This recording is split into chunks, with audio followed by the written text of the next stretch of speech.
I have created scientific magic. This video is purely for entertainment and does not infringe on copyrights or laws. The rights to the novel and image belong to the original author. We do not claim ownership. Don't like waiting and want to listen to this fanfic in full now? Subscribe to our Patreon, where you'll find the best fanfics. Chapter 276 Light Up the Night Sky. I've already put it up, Dean Lin. Lydia waved her hands and shouted loudly on the high ladder placed on the open space. The reason why the light bulb was placed so high was naturally so that everyone could see it. Then let's start. Lin nodded, looked at Alok and others beside him, and asked them to start the motor. The sound of thump thump thump immediately resounded in the castle, scaring the poor people who were watching from a distance. This motor also uses the principle of cutting magnetic flux lines, and there is no protection of the outer shell. Everyone can see that when the rotor of the motor is moving at a high speed,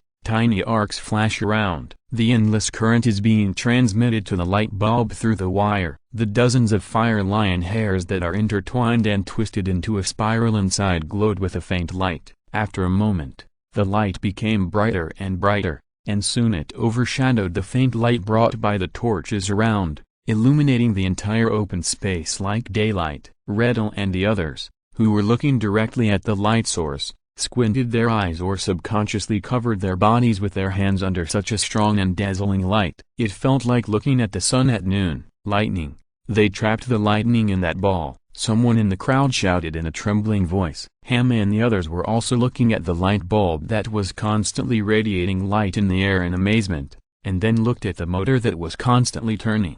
They had thought about what methods the wizards would use to make the night the same as the day, but they didn't expect that their method was to bind the lightning. The light emitted by the light bulb spread far away, and the poor people hiding in the house couldn't help but look through the window at the open space where the crowd gathered. It was like a small sun rising here. Lin En, who was watching this scene, was also very satisfied. They had verified it in a laboratory before, but this should be the first experiment conducted outdoors. This is their first step into the electrical age. The performance of the fire lion's hair is much better than Lin En expected. The only disadvantage is that it has a short life expectancy. According to his estimation, even the hair that is plucked from the fire lion will be burned by high temperature within half a year. Of course, in a sense, that is not a disadvantage, and compared with tungsten filament, this biological material is extremely environmentally friendly and can be infinitely regenerated. It seems that there will be no more nights in Yayata in the future, Philip said with emotion. The materials used to make this kind of light bulb are not complicated. There are also many magnetic mines in the kingdom of Hadrata. He can foresee that in the near future, lights will light up every corner of the city. It's like a little sun. Redel murmured. It's still far away. The real artificial sun is thousands of times more dazzling than this, Lin En said with a smile. Hearing this, everyone present looked at Lin En with strange expressions. It sounded as if they could really create a sun. So light is electricity, and electricity is light, right? Professor Lin En? Johnny on the side pondered for a long time and suddenly asked. They introduced electricity into the hair of the fire lion and created light. Is that the same way that they feel the light every day? This question stumped Philip and other former wizards for a moment. Everyone frowned and pondered. That shouldn't be right. Light and electricity have different forms, and we can also create light in other ways. Orlando shook his head and raised his hand to condense a fireball. For example, can we say that fire is light? In the wizard land, there has always been a saying about the light element, and many wizards want to figure out the secret. It's just that the light element is very difficult to deal with. It seems to be everywhere, elusive, and can't be sensed by magic. However, they still summed up a lot of rules, such as light is often born with heat, can be reflected, absorbed, etc., and developed a lot of magic using light. Your idea is good, Johnny, but you have to find the secret yourself. Lin En couldn't help but laugh, and didn't mean to give a direct answer. After all, the exploration of the laws of the world must be done step by step, and only by stepping on the right and wrong can we have a truly perfect magic theory. Who among you can study light thoroughly? No, even if it's just a little fur, is enough to get a Corona medal and leave a strong mark in the history of magic. Lin En said very solemnly. Corona medal? Hearing what Lin En said, Alok and others were very excited. That is the highest award in the magic world. Even Lydia was a little eager to move. She didn't have any magical talent, and it was estimated that it would be difficult for her to pass the formal wizard exam, but this did not prevent her from becoming the first wizard apprentice to receive the Corona medal. Professor, then where should we start to explore the secrets of light? Lydia asked anxiously. Orlando laughed for a while. If the dean knew, he would have brought it up long ago, and he would have left the opportunity to them. However, to his surprise, Lin En took out a crystal-clear glass from his pocket and shook it in front of everyone. You can start with it. Dean, isn't this just an ordinary piece of glass? Alok curled his lips. Glass products may be very precious in the kingdom of Hadrada, but in Ida, even ordinary civilians can afford it. When expanding the school, they even planned to press it on the window for better light transmission. There is nothing special about it. To be precise, it is a prism, Lin En explained with a smile and put it under the light. Only then did everyone present realize the difference. This prism looks like a fine gem. The light enters from one side of the prism and is refracted and emitted from the other side. However, the refracted light is not bright white, but an extremely gorgeous, a gradient color layer composed of 7 colors: red, orange, yellow, green, cyan, blue, and purple. It is extremely dazzling when projected in the shadow. Alok and others looked at the scene in front of them in surprise. The light was actually separated. The white light we see is so beautiful, Lydia said in surprise and delight. Professor, what is the principle behind this? Pierce tried to stretch out his hand and swing it back and forth on the spectrum. The colorful light shone on his palm, and he felt a little warm. Is this only a phenomenon of light generated by electricity, or all light? Philip asked anxiously. Chapter 277 The last obstacle to controlling the kingdom. The strange light dispersion experiment aroused everyone's curiosity. They never knew that light was composed of so many colors. Or is it that only artificial light has such characteristics? Whether it is this light or sunlight, of course they are the same. Both belong to complex color light. Lin En explained to the curious Alok and others. The principle of prism light splitting is that the refractive index of different colors of light in the glass is different, so when passing through the prism, all colors of light are deviated in one direction, which constitutes a gradient spectrum. The wizard apprentices listened thoughtfully. Lin En's explanation was very easy to understand. Even Redel and others who could not do magic could barely understand it. Wait, I seem to have seen this kind of thing. Ham stared at the colorful light reflected from the prism, with a thoughtful look on his face, and then suddenly said, "Yes, it's like a rainbow." After Ham said this, more and more people reacted. Although the rainbow phenomenon is not very common, many people have seen it. Is there a mirror in the sky? Lydia raised her hand and asked. This time, before Lin En could reply, Philip explained. It should be the refraction and reflection of water, right? The air was filled with a lot of water vapor, which every wizard knew very well, and the water surface also had the ability to refract and reflect light, so Philip instantly figured out its principle. Not bad. Lin En nodded, and then handed the prism in his hand to Lydia. As for the other characteristics of light, it's up to you to explore. Lydia took the prism very excitedly, put it under the light and kept rotating it. The light kept flowing and reflecting in the prism, changing the size and color. Alok and others looked at Lin En eagerly. The dean just handed the only prism to Lydia. What should they do? Don't wait for such partiality. Glass is not difficult to make, and you know the formula. I taught it in chemistry class. If you want, can't you just make one yourself? Studying the spectrum of the sun is also your homework for going out. Lin En shrugged and spoke freely. When they heard about the assignment,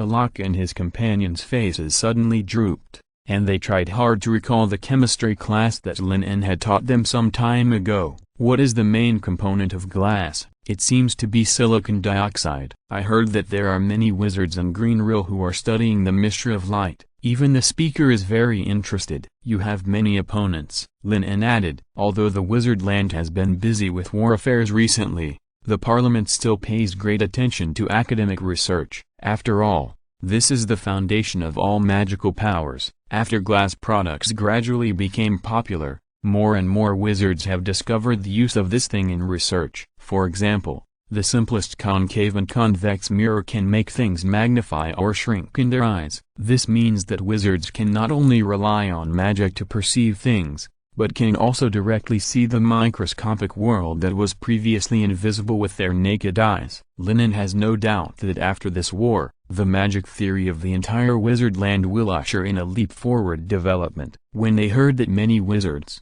even the legendary speaker, were studying this, the apprentices suddenly felt that they had no hope. Lydia was thinking about how to get more theoretical knowledge from the dean, which was much faster than doing research on her own. By the way, Professor Philip, how is your research on the electromagnetic cannon? Lin En suddenly remembered this, turned his head and looked at several people, and asked. The principle has been figured out, and the model has been made, but the power is not satisfactory. It can only launch a 100-gram projectile at a speed of 100 meters per second. Philip said helplessly. The generator they made is okay for lighting a light bulb, but it is too weak to be used in the electromagnetic cannon. If there is not enough powerful electricity, this thing is not as useful as the cannon. Lin En was not surprised by this. The generator needs to be improved for at least several generations to meet the needs of the electromagnetic cannon. After thinking about it, he asked someone to bring a basket of black stones and a plate. This is the lightning stone and several magic runes representing electromagnetism.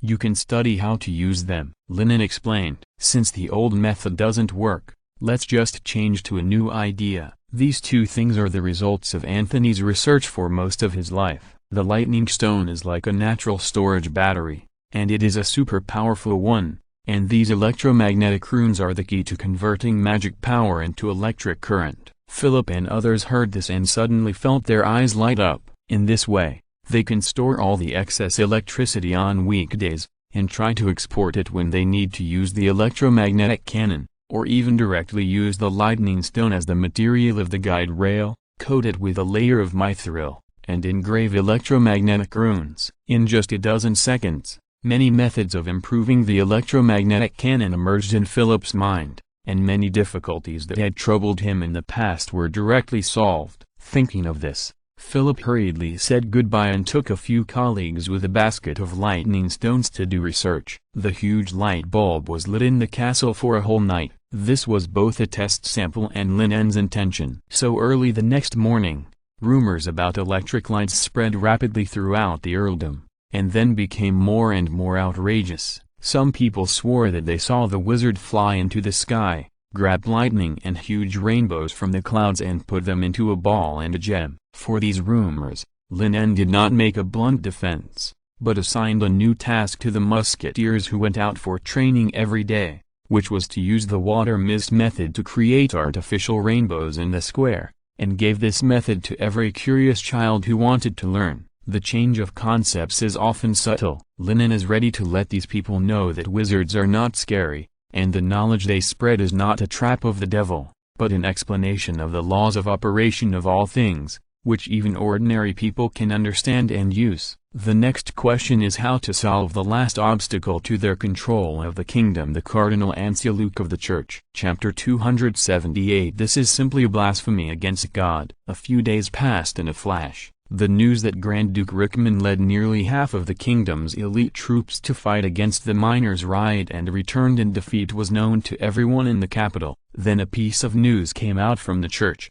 The miners' riot was related to the notorious wizards. It was these devil's believers who bewitched the miners to offer their souls to the devil, which led to such a terrible disaster. Panic was spreading rapidly. What was even more unexpected was that King Basil did not seem to be in a hurry to organize forces to quell the disaster that was about to sweep the entire kingdom. The upper nobles did not seem to take any action and chose to remain silent. In such a situation, the church became the spiritual support of the poor. The only thing they could do was to go to the church and pray to the great Lord to protect them. North sent away the last batch of poor people who came to atone for their sins and pray, and turned his head in a trance to look at the holy and solemn statue of the goddess in the hall. But when he closed his eyes, the terrifying scene of fire rain and artillery fire still appeared in his mind. North fell into deep confusion. Why was the evil so powerful? Why did the great Lord not respond to him when they fought against the evil? This is the punishment from the Lord. A familiar voice suddenly rang in his ears. North opened his eyes, and a figure in a golden and red robe appeared beside him. It was the pillar of the kingdom, the cardinal of the church. "And look, Lord, and look." North saluted very respectfully, and then asked in confusion, "You just said that this disaster was the will of God?" "No, it should be said that the ignorance of the nobles and royal family of this kingdom caused this disaster." Inlook said slowly, "They are no longer satisfied with ruling this land under the glory of God, and they are willing to collude with the followers of the evil god in an attempt to shake the pasture of God in the mortal world." At this point, Unlock's eyes became very sharp. In recent years, he has naturally seen all the actions of the King's Majesty against the Church, and he is even more clear about Basil's little thoughts. This kingdom, whether it is the dull poor, the cunning nobles, or the fatuous royal family, needs a thorough purification. After the catastrophe, the glory of the Lord will once again cover the entire land. "But, Cardinal, why does the great Lord punish the most devout believers?" North said in confusion. In this disastrous defeat, in addition to the complete destruction of the army of more than 10,000 people, most of the Lord's believers and the entire priest group died on the battlefield, and only a few people escaped with him. North was extremely confused and in pain. He had been staying in the temple for the past few days to repent for his shameful act of abandoning his companions and fleeing alone because of fear. "This is a baptism, Bishop North." Inlook's voice came over. "The souls of the pious will return to the kingdom of God in advance, enjoying endless joy and feasts, while the sinners will be punished to hell and burned forever in the eternal fire of purgatory." North finally realized that life and death are not important. They are just two different states, the birth and death of all things. God has his own decision. At this time, a priest walked in from outside the door. "Lord Inlook, Viscount William sent a message saying that there is something very important that needs to be found with you, and it is related to those wizards." "Then let him in," Inlook said, and North also put away his emotions and stood aside. About 2 minutes later, Cody, led by several priests, walked into the magnificent church. The solemn and dignified setting made his already nervous mood condense to the extreme. After seeing Inlook and others, he lowered his head slightly and saluted stiffly. "Where is William? Where is he? Why doesn't he come to see me in person?" Inlook suddenly asked. "The Viscount has accidentally contracted the plague recently and is now bedridden and unable to come to listen to the Lord's teachings," Cody said tremblingly. "In that case, what message did he ask you to bring?" Inlook said slowly, "Reporting to the Lord, the spies we sent out have discovered a group of people with strange whereabouts these days. They entered the residence of His Highness the Second Prince Hatcher. We suspect that they should all be wizards." Cody replied in a low voice. "Is that all?" Inlook continued to ask. Cody hesitated again and again before gritting his teeth and speaking. We also found out that His Highness Hatcher seems to be plotting to seize the throne, and many nobles of the kingdom are involved. I'm afraid he will take action soon." "How did you know this secret?" Inlook's face was slightly moved,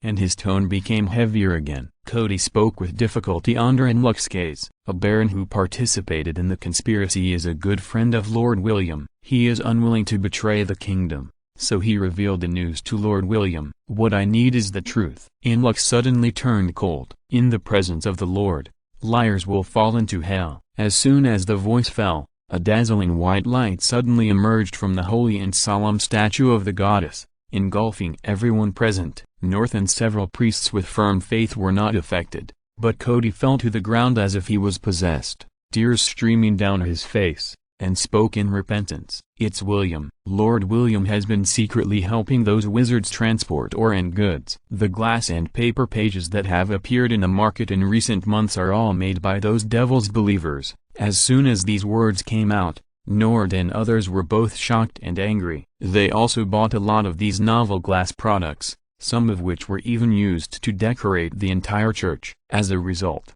Cody now told them that these were all created by wizards. This is simply blasphemy against God. What made several people feel cold was that William, the wizard's lackey, was hiding under their noses and became a noble of the kingdom. North couldn't imagine it. This was no longer a simple dereliction of duty. Unluck was not surprised by this, but just nodded. "Go on, tell me everything you know." Cody was like a bamboo tube pouring bins, crying about his sins, and telling all the details of how William colluded with wizards and continued to expand his power through maritime trade over the past decade. Chapter 279. People like this should be damned in hell forever. The devil's lackey. We should report to the kingdom now, arrest William, and remove his title. As Cody kept talking, several bishops and priests in the church were furious, and the sound of crusades continued. Especially North, his face was as gloomy as water, and there was a cold breath around him. If Cardinal Unluck had not spoken yet,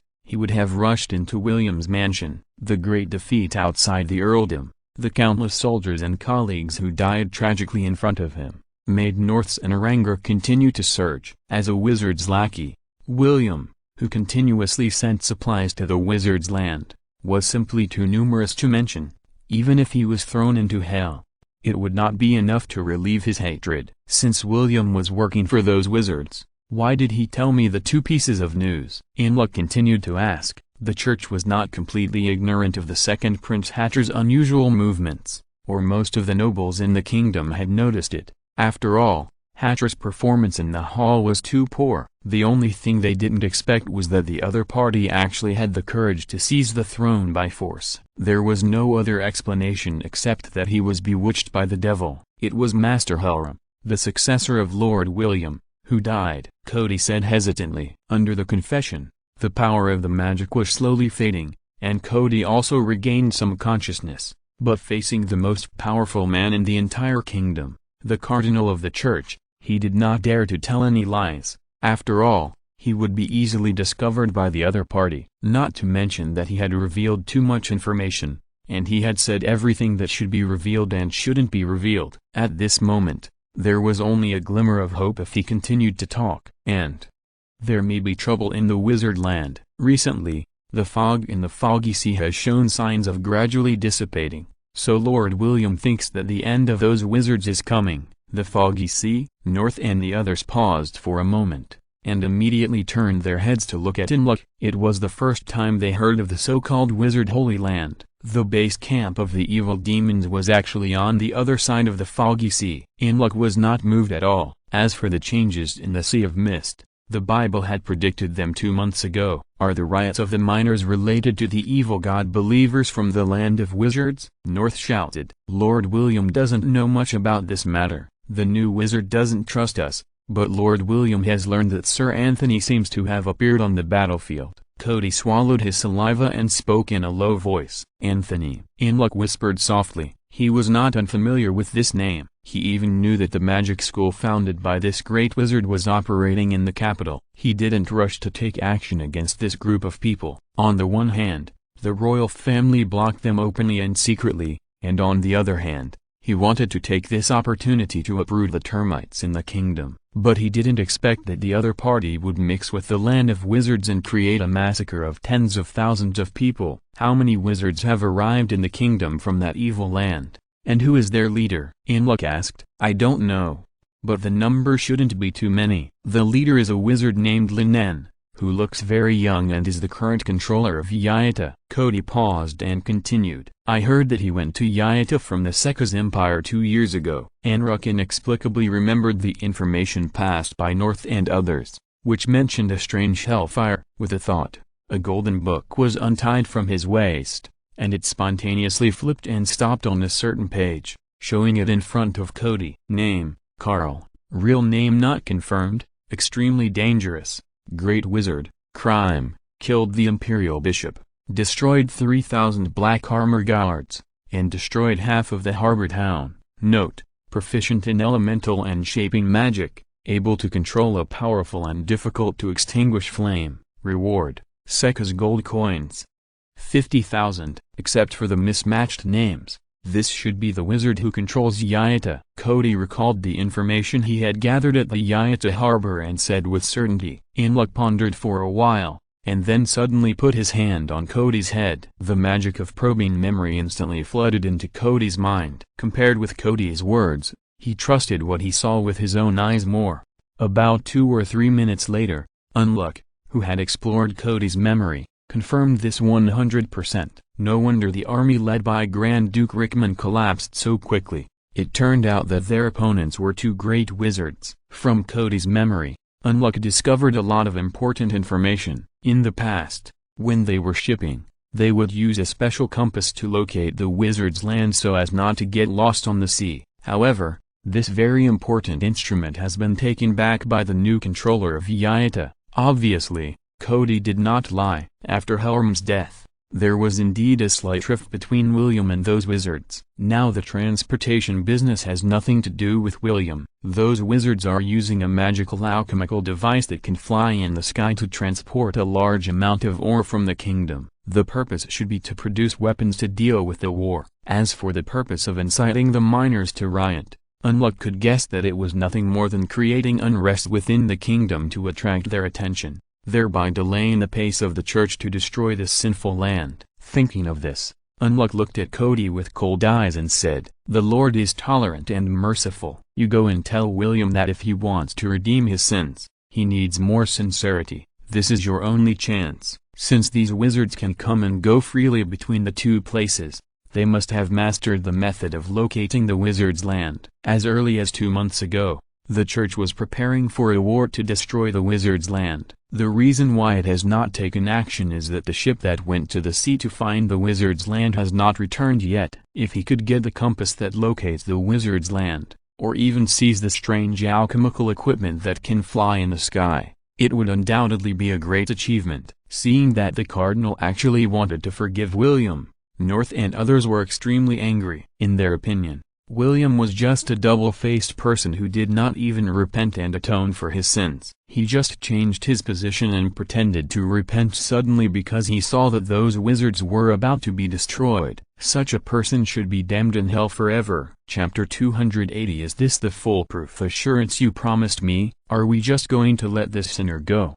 Lord Unluck. After Cody left, North couldn't help but ask. William also had a share of the blame for the tragedy of tens of thousands of deaths outside the territory of Earl Joyce. We have more important things to do now, Bishop North. As for the crimes committed by William, it won't be too late to settle accounts after executing those wizards. Unluck replied casually. The other priests in the church were discussing the intelligence they had just heard. The amount of information revealed in Cody's words was too much. No one had expected that this riot of miners would actually involve the land of wizards, the base camp of those evil God-believers. If they could successfully capture this group of people, it would undoubtedly be a great achievement, but it also meant that the situation was completely out of their control. Especially after hearing that the opponents might be two great wizards, many people suggested reporting it immediately and requesting the assistance of the Empire and the Church. However, Unluck shook his head, because it was too late. He saw from Cody's memory that the second Prince Hatcher was going to implement his plan to seize the throne in the next 2 days, and he had even won over a large number of nobles in the capital. If the other party succeeded, the Empire would probably face a civil war. This is undoubtedly what the wizards want to see most. In that case, the attention of the church will be diverted from the Sea of Mist, and they will be forced to focus on quelling the rebellion. However, facing the two great wizards, Unluck did not dare to say that he was completely sure to take them down. Now the only way is to use the holy vessels of faith stored in the church. On the other side, Cody, who came out of the church, sat in a carriage and went straight back to William's castle. Under the leadership of Mert, he went to the basement of the castle, and he was also very nervous. Originally, the task assigned to him by William was just to reveal a little information about wizards, gain initial mutual trust, and then see the reaction of the cardinal to decide whether to reveal more information. Now he has established a certain degree of trust with the cardinal, but he has also leaked a lot of information that should not be leaked, especially the information that Sir William has been helping wizards transport supplies for decades. Cody can already imagine what kind of punishment he will suffer. Although this was all forced to be said under the power of divine magic, Sir William's temperament would not care so much. The mission can only be completed or failed. Thinking of this, Cody shuddered. In fact, he did not support Sir William's hostility to wizards. After inviting Loud to the manor for negotiations,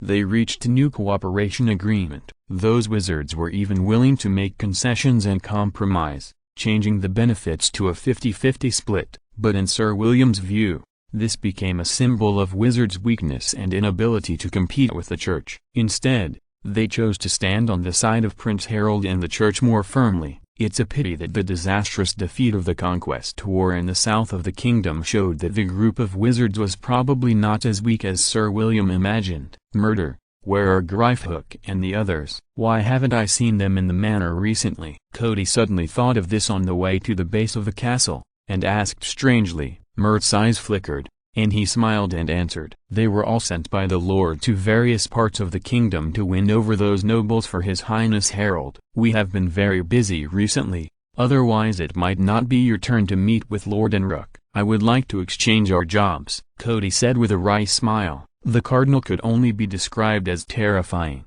In front of him, it seemed that everything about him was transparent. Cody did not doubt Mirt's explanation. You know, after Rickman and others died, William became the #1 supporter of His Highness Harold, the eldest prince. There were a lot of messes to deal with, and he had to monitor those dangerous wizards. It seemed that their work was not easier than his own. The two quickly passed through the heavy defenses and reached the interior of the bunker, where they met William sitting on the Iron Throne. Cody knelt down without hesitation, not daring to hide anything, and told everything that happened in the church. As expected, William's face turned ugly, and the anger and fear in his eyes almost burst out. Is this what you promised me? William's tone was extremely cold, like a knife blade. His overweight body trembled, and he stood up from his seat, like a towering mountain, with eyes like lightning. Cody lowered his head and leaned against the floor, his body trembling and not daring to answer. Soon, a dull sound came to his ears. That was the sound of a glass being crushed. Just when Cody thought that his life was about to be lost, William suddenly suppressed his anger and said coldly, "Take the man away first." Several servants immediately stepped forward and dragged Cody out. Soon, only Mirt was left in the room. At this moment, No, it should be said that William's stand-in Dolor changed his previous fierce appearance and knelt on the ground, and Mirt beside him was no exception. The figure of Lord quickly came out from behind the curtain, but the two people were obviously not worshipping him. But the figure that appeared out of thin air in the secret room, Master Lin En. Dolor dragged his fat body, looking anxious to explain, but Lin En spoke first, praising him. "Not bad. You did a good job this time, Dolor." Dolor was confused and couldn't figure it out for a while. You know, Cody leaked a lot of information about the wizard land this time, and Master Lin En actually praised him in return. Mirt's face showed a thoughtful look. Lord looked at the confused Dolor and sneered. "Stupid, don't you think Master Lin En wants to deceive a cardinal who masters divine arts with lies? Since you want to lure people into the trap, the bait must be real enough." As a psychic, Lin En knows how to detect and modify memories, so how could he not be on guard against it? Since divine arts and magic have the same origin, they may have similar methods. Facing a cardinal, or in front of the statue in the church, any lie, even the modification of memory, may allow the other party to find out. So Lin En's response method is also very simple, that is, just tell the truth. As long as you don't lie, it will naturally not be detected. The method is not complicated. Then continue William's previous plan, and retain a suitable confidant who knows part of the truth, and go to the Vatican to explain the part of the facts he knows to unlock. Chapter 281 Lies are truth. Truth is lies. Under what circumstances is a lie most likely to be believed? Of course,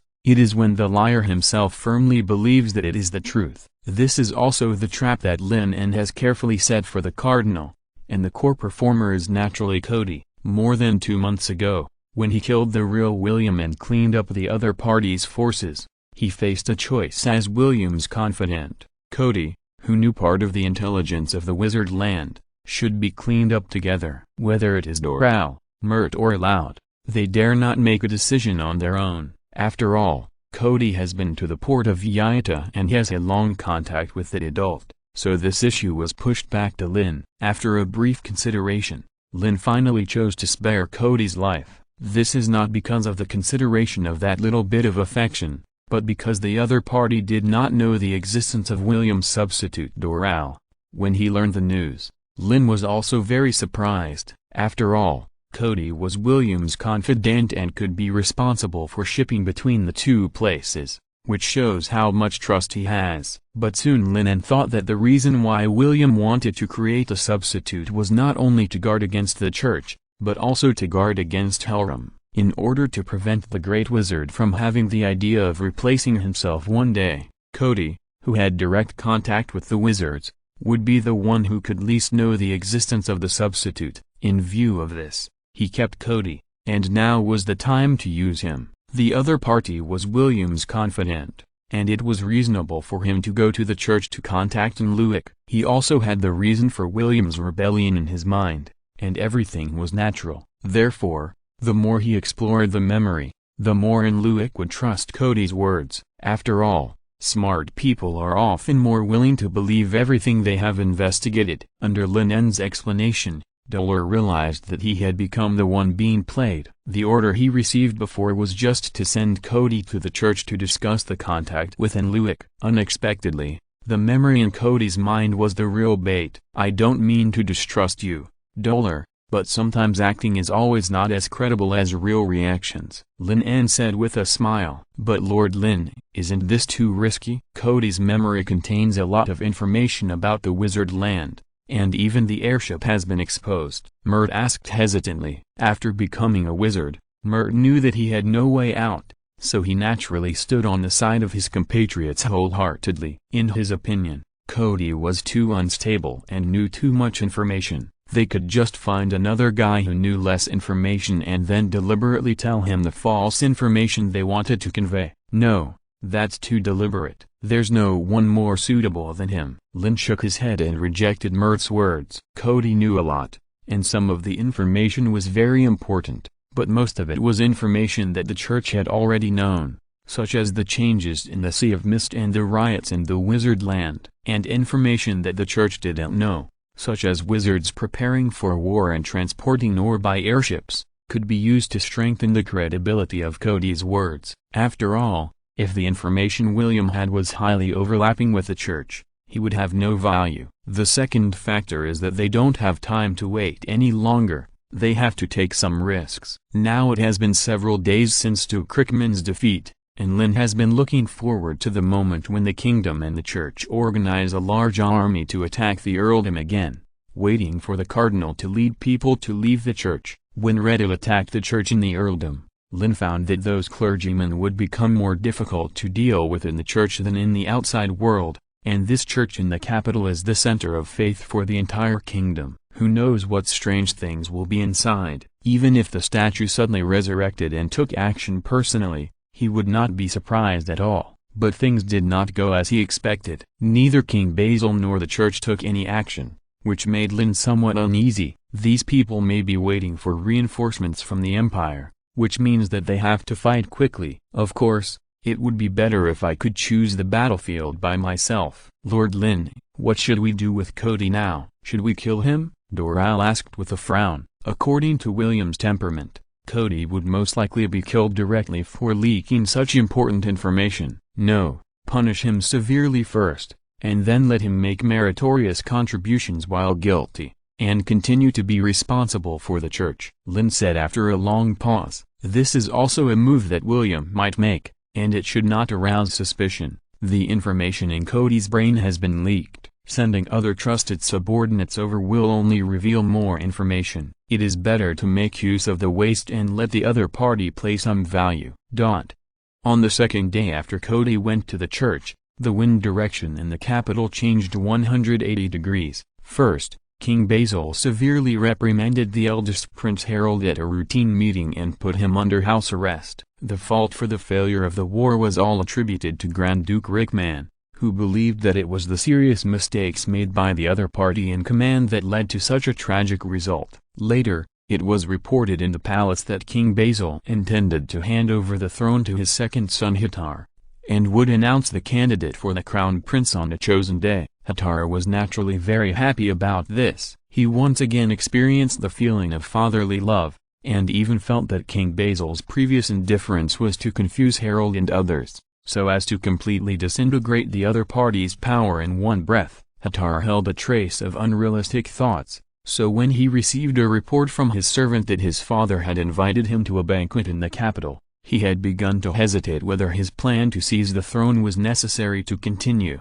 After all, seizing the throne by force is a big stain, and this is a last resort. I think this just proves that your good father is about to take action against you. Anthony sneered and reminded, if you really go to the palace, you can't come back. The kingdom of Basil is not even pretending now, and the change is so abrupt, which shows that the other party is very anxious. The action should be tomorrow, or even tonight. Under Anthony's advice, Hatar had no choice but to refuse the servant's invitation, saying that he was seriously ill and could not go to the capital to meet the king. Chapter 282, Miraculous Artificial Rainfall. Master Dean, are you sure this will really work? If you scatter these things in the sky, it will rain heavily? In a secret station outside the capital of Hadrada, Lydia looked at the box on the ground, then looked at Lin En, and asked half doubtfully. Because just now, Lin En assigned them a special task, which was to transport a special powder to a height of thousands of meters and then scatter it. According to the dean,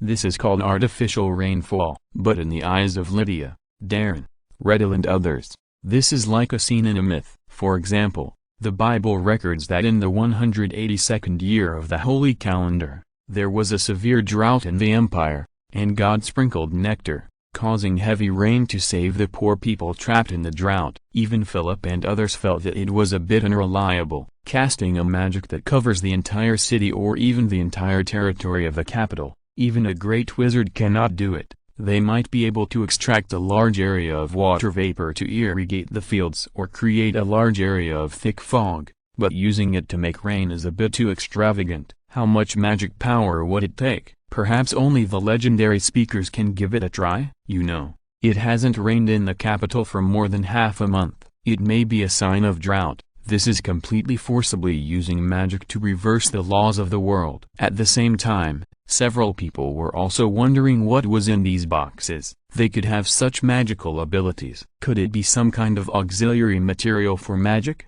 Don't worry, there will be no problem, Lin En said very confidently. He could sense the concentration of water molecules in the air through magic power. Coupled with the calculation of the intelligent brain, he was very sure that the requirements for artificial rainfall had been met. Even if they did not interfere, there would be a heavy rain in 3 days at most. He just moved this time forward a little. The reason why this heavy rain was needed was because Lin En had previously learned from Anthony that the cardinal in the capital was a 6th-rank clergyman with extremely powerful strength. In a one-on-one situation, Anthony did not have 100% confidence in defeating the opponent. The safest way, of course, is to ask the parliament for reinforcements.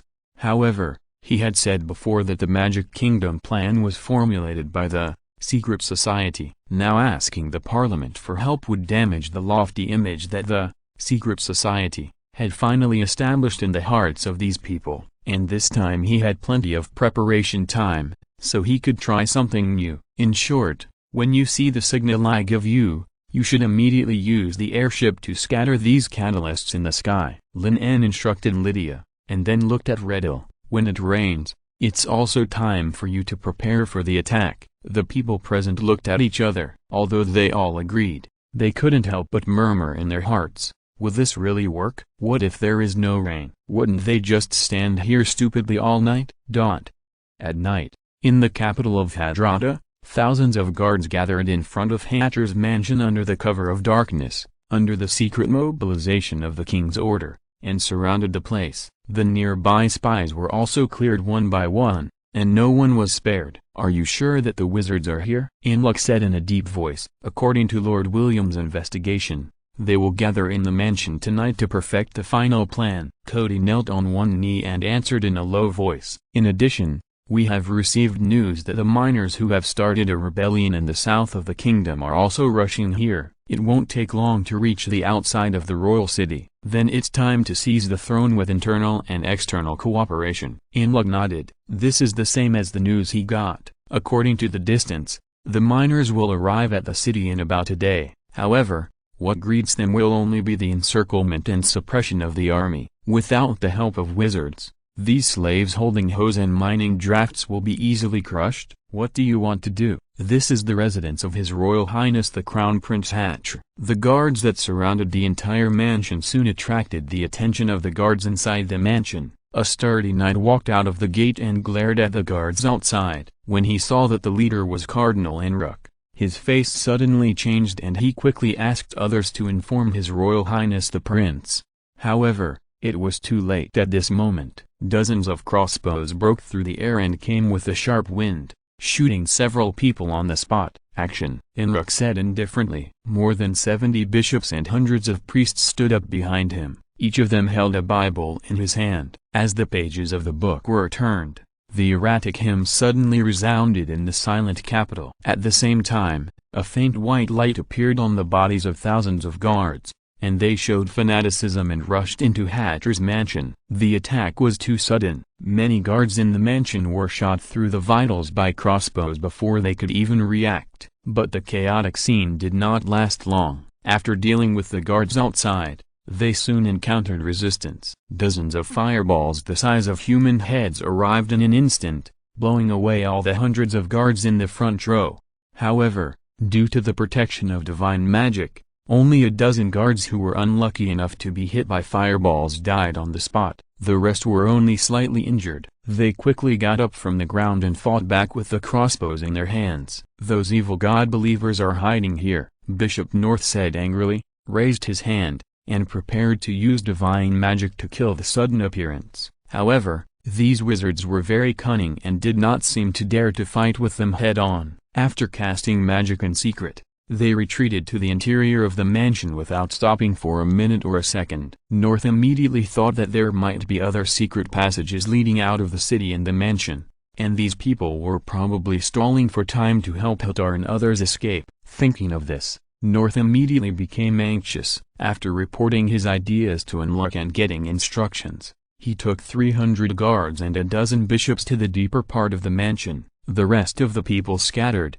blocked the entire mansion, and searched for the wizards who were hiding. Enrook strolled in this manner filled with blood and body parts. Sharp screams continued to sound everywhere, some from the enemy and some from the royal guards, but he turned a deaf ear to them. He was waiting for the moment when the two great wizards couldn't help but jump out. P.S. I haven't been feeling well recently, and I've been coding slowly. The second chapter will be posted a little later, probably around 1 o'clock. Everyone should take care of their health. Chapter 283 Occupation of the Capital. In just over 10 minutes, North, who was the fastest, had already led his men into the main house, and they were greeted by a series of magic attacks. The brilliance of magic and divine arts intertwined in the main house, with hot fireballs, solid ice, and rising earth walls. Fulla, who had been hiding in various places to fight guerrilla warfare, changed her attitude just now and began to fight head-on. North and others then discovered that these wizards were all wearing strange armor. The clothes were thick and wide, with solid iron wire wrapped around them, and there was a small iron cage on their heads, which looked very funny. What kind of weird witchcraft is this? Fulla and others' unique design made the priests dare not come forward for a while, and they had to hide behind to bless the kingdom's guards with various divine arts to test the depth of these wizards. Hundreds of reinforced guards rushed into the main house again, and waves of shouts came from the house. Chain lightning. The blue-purple lightning flashed continuously in the dim night, and the speed was extremely fast. Before the shouts of Fulla and others were heard, it had already hit the guards. Iron armor is an excellent conductor of electric current. The chain lightning, released by more than 10 wizards together, soon made these guards experience the feeling of electrotherapy, and then the extremely hot flame torrent was used to finish it off, sending these guards who were constantly twitching and unable to move into hell. By the way, why do we have to wear such ugly things? After dealing with these guards who came to die, Fulla awkwardly pulled the protective gear that was like an iron cage buckled on her head, and said with a little complaint. Moreover, their strength was obviously not weaker than those priests, but the teacher did not let them go out to fight head-on, but instead asked them to pretend to be defeated and just hold on here. Since the dean asked us to bring it with us, there must be a deep meaning, Johnny said with certainty. And don't be too careless, Thora, these people are not easy to deal with. With the blessing of divine magic, even ordinary guards would not necessarily be fatal if they were hit directly by a powerful first-ring magic like fireball. To ensure the killing of these guards, more powerful second and third-ring magic must be used. Johnny knew that the priests wanted to use this method to consume their magic power. At this moment, outside the door, North was anxious and organized several attacks but was still easily repelled. Obviously, he was not wrong. Most of the wizards should be hiding in the main house. There were so many people that they were not enough to capture this fortress alone. After losing a lot of manpower, North had no choice but to look at the Cardinal Enrook beside him for help. Enrook, who had been watching, finally raised his hand, and a ray of light flashed at his fingertips, and then the light gradually expanded and turned into a huge beam of light, flying towards the main house. This is the fourth ring divine magic, Heaven's Judgment. Fulla, Johnny and others in the house immediately felt an inexplicable warning in their hearts, and then they saw a huge beam of light flying towards them. The white light seemed to be able to melt everything. The door panels, tables and chairs along the way began to disintegrate and disappear under the inexplicable force. But the attack that was bound to win was blocked. The one who shot was Anthony. Teacher, Fulla shouted in surprise, her face full of excitement. Anthony ignored Fulla and kept his eyes on Imluk from beginning to end. He knew this mortal enemy of the church very well, but it was the first time for the two to fight each other. "Where is Hatch?" Imluk suddenly asked. "Your Highness is of course doing more important things," Anthony responded casually. Such a response made Imluk vaguely uneasy, and the other wizard named Lin En, who was suspected to be a great wizard, did not come forward to deal with him together. Was it because he arrogantly thought that one person was enough to deal with him, or was it because the other party was not in this mansion? A complex thought flashed through Imluk's mind, but he didn't have time to think too much. The flashing lightning had already appeared around Anthony, and the terrifying arc of electricity was hitting him head-on. At the same time, outside the city, Lydia and others who received the signal drove more than a dozen invisible airships to the sky together, and sprinkled the catalysts composed of salt powder, silver iodide and other things into the sky. "Is this thing really useful?" Darren muttered. "It should be useful, right?" Lydia was somewhat confident. After all, the Dean had done many incredible things in the past. Although she couldn't understand why throwing some powder into the sky could cause heavy rain. But anyway, their mission had been completed. Lydia drove the airship and was about to return, but a thunderous sound rang in everyone's ears. Darren immediately ran to the edge of the cockpit, stepped on the stool and looked down. I don't know when the sky was covered with dark clouds and flashing lightning. "It's raining. It's really raining," Darren said in surprise. Lydia and the others stopped flying the airship and hurried over. On the other side, Redel, who was waiting, looked up at the sky in astonishment. Strong winds blew past, and drops of raindrops were constantly falling from the sky, landing on their clothes and hair. It actually rained. Redel was both surprised and happy, and hurriedly called on everyone to act according to the plan. Unlike the information obtained by Imluk and others, although their large force was still in the south of the kingdom and was rushing to the capital on foot, it was just an act. Their real elite had already taken the airship in advance, divided into several groups, and arrived at the capital. Tonight is the best time to capture the capital. Redel personally served as the vanguard, and with the hunters holding hooks and ropes, they quietly touched the city under the cover of night and thunder, threw the hook with extremely unskilled techniques, and then climbed up by grabbing the rope. The ear-piercing sound of gunfire soon rang out from above. Only 10 minutes later,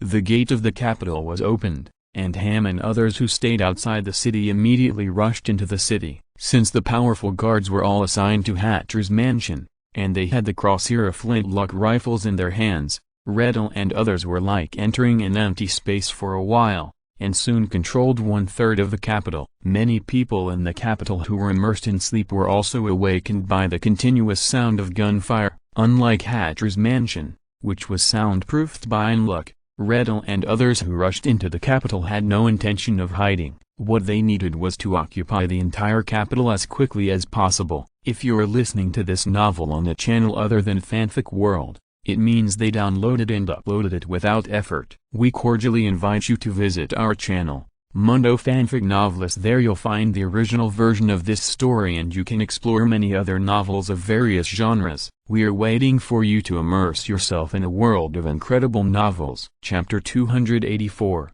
Legendary Lightning Magic. The Miners.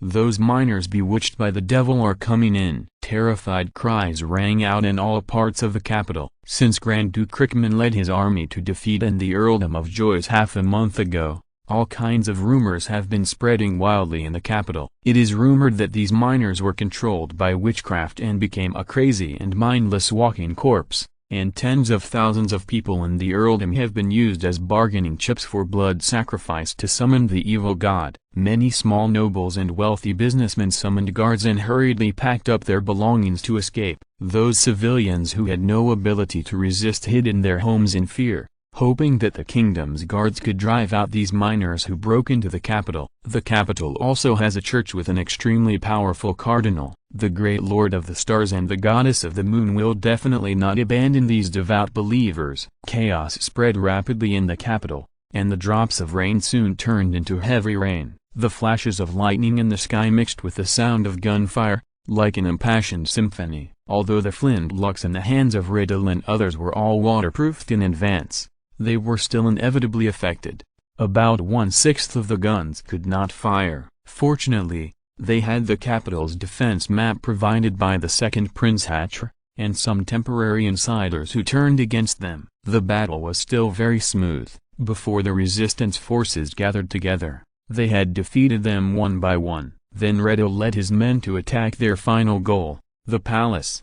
The sudden change in the situation in the capital did not affect North and others who were in the soundproof magic, but everyone could feel the sudden heavy rain. But no one cared about this at the moment. North let the cold raindrops flow down his cheeks and seep into his collar, staring at the battle in the center of the mansion. Inlock was surrounded by an invisible divine barrier, isolating the crystal rain. A huge, glowing spiritual guard stood in front of him, blocking the incoming lightning, but was blown away by a magic power the next moment, because he had to take into account another great wizard who might come out from anywhere to attack him. Unlock did not use his full strength, but simply protected the opponent's magic.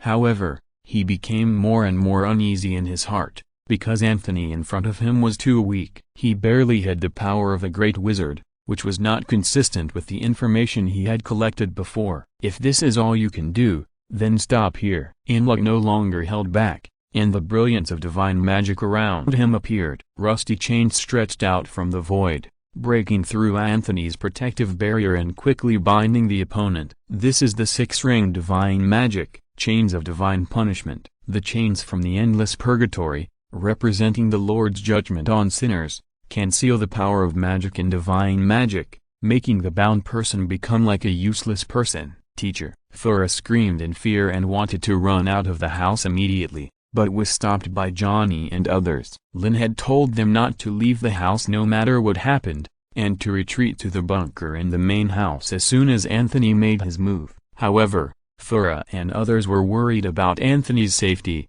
so they did not follow his instructions completely. Is this the limit? Anthony's expression did not change, and his body was like butter being cut by a hot knife, making a sizzling sound. Fortunately, his mission was completed. Anthony's body was quickly cut open under the restraint of the divine punishment chain, but no blood flowed out, but it quickly broke apart like a mirror. Inlock's pupils shrank slightly, and he realized that the great wizard in front of him was just a magic projection. At the same time, complex inscriptions appeared on the floor tiles of the entire mansion, powered by the lightning-inducing stones stored underground, forming a strong electric field on the surface, echoing the flashing thunder in the sky. This is a trap. Inlock finally understood where his uneasiness came from. As the magic was activated, a circular magic barrier emerged from his body.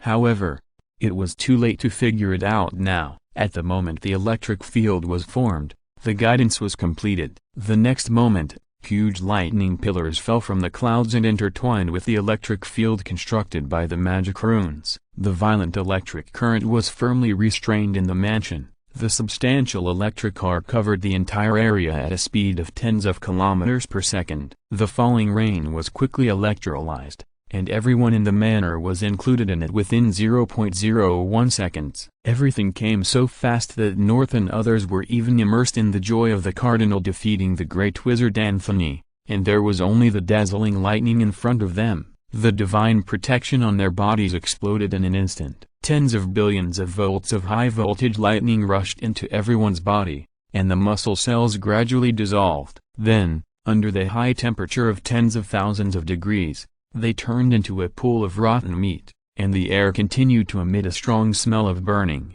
Fulla and others in the main house, who were also within the range of the magic, closed their eyes at the moment of the lightning.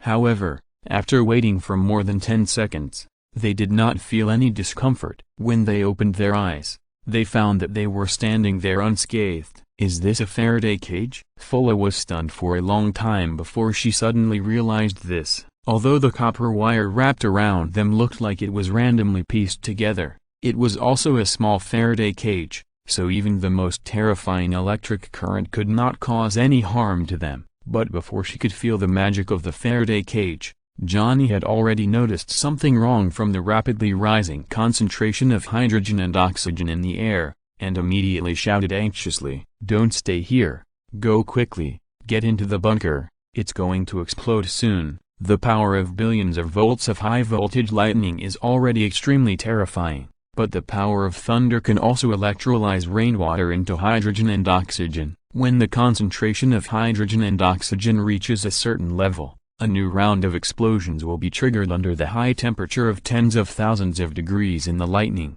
This process will be repeated continuously, releasing a large amount of energy. Every second, the people inside are equivalent to taking a 5-ring magic elemental torrent. This is the killer move that Lin En prepared for Enrook, a legendary thunder magic that can only be used with the help of celestial phenomena and alchemical formations. P.S. I was too uncomfortable yesterday, lying in bed and typing hard, and I couldn't finish typing, so there is only one update today, and I will resume updating tomorrow, for sure. Chapter 285, Marquis Morton, No one can resist the wrath of God. Half an hour ago, in the capital of Hadra Tower, Hatter's mansion, in a tower temporarily built with magic power, the second prince who had never appeared before was gathering with a group of nobles of the kingdom. "Your Highness Hatra, you specially called us all here. What exactly do you want to do?" A noble of the kingdom really couldn't stand this almost detention treatment,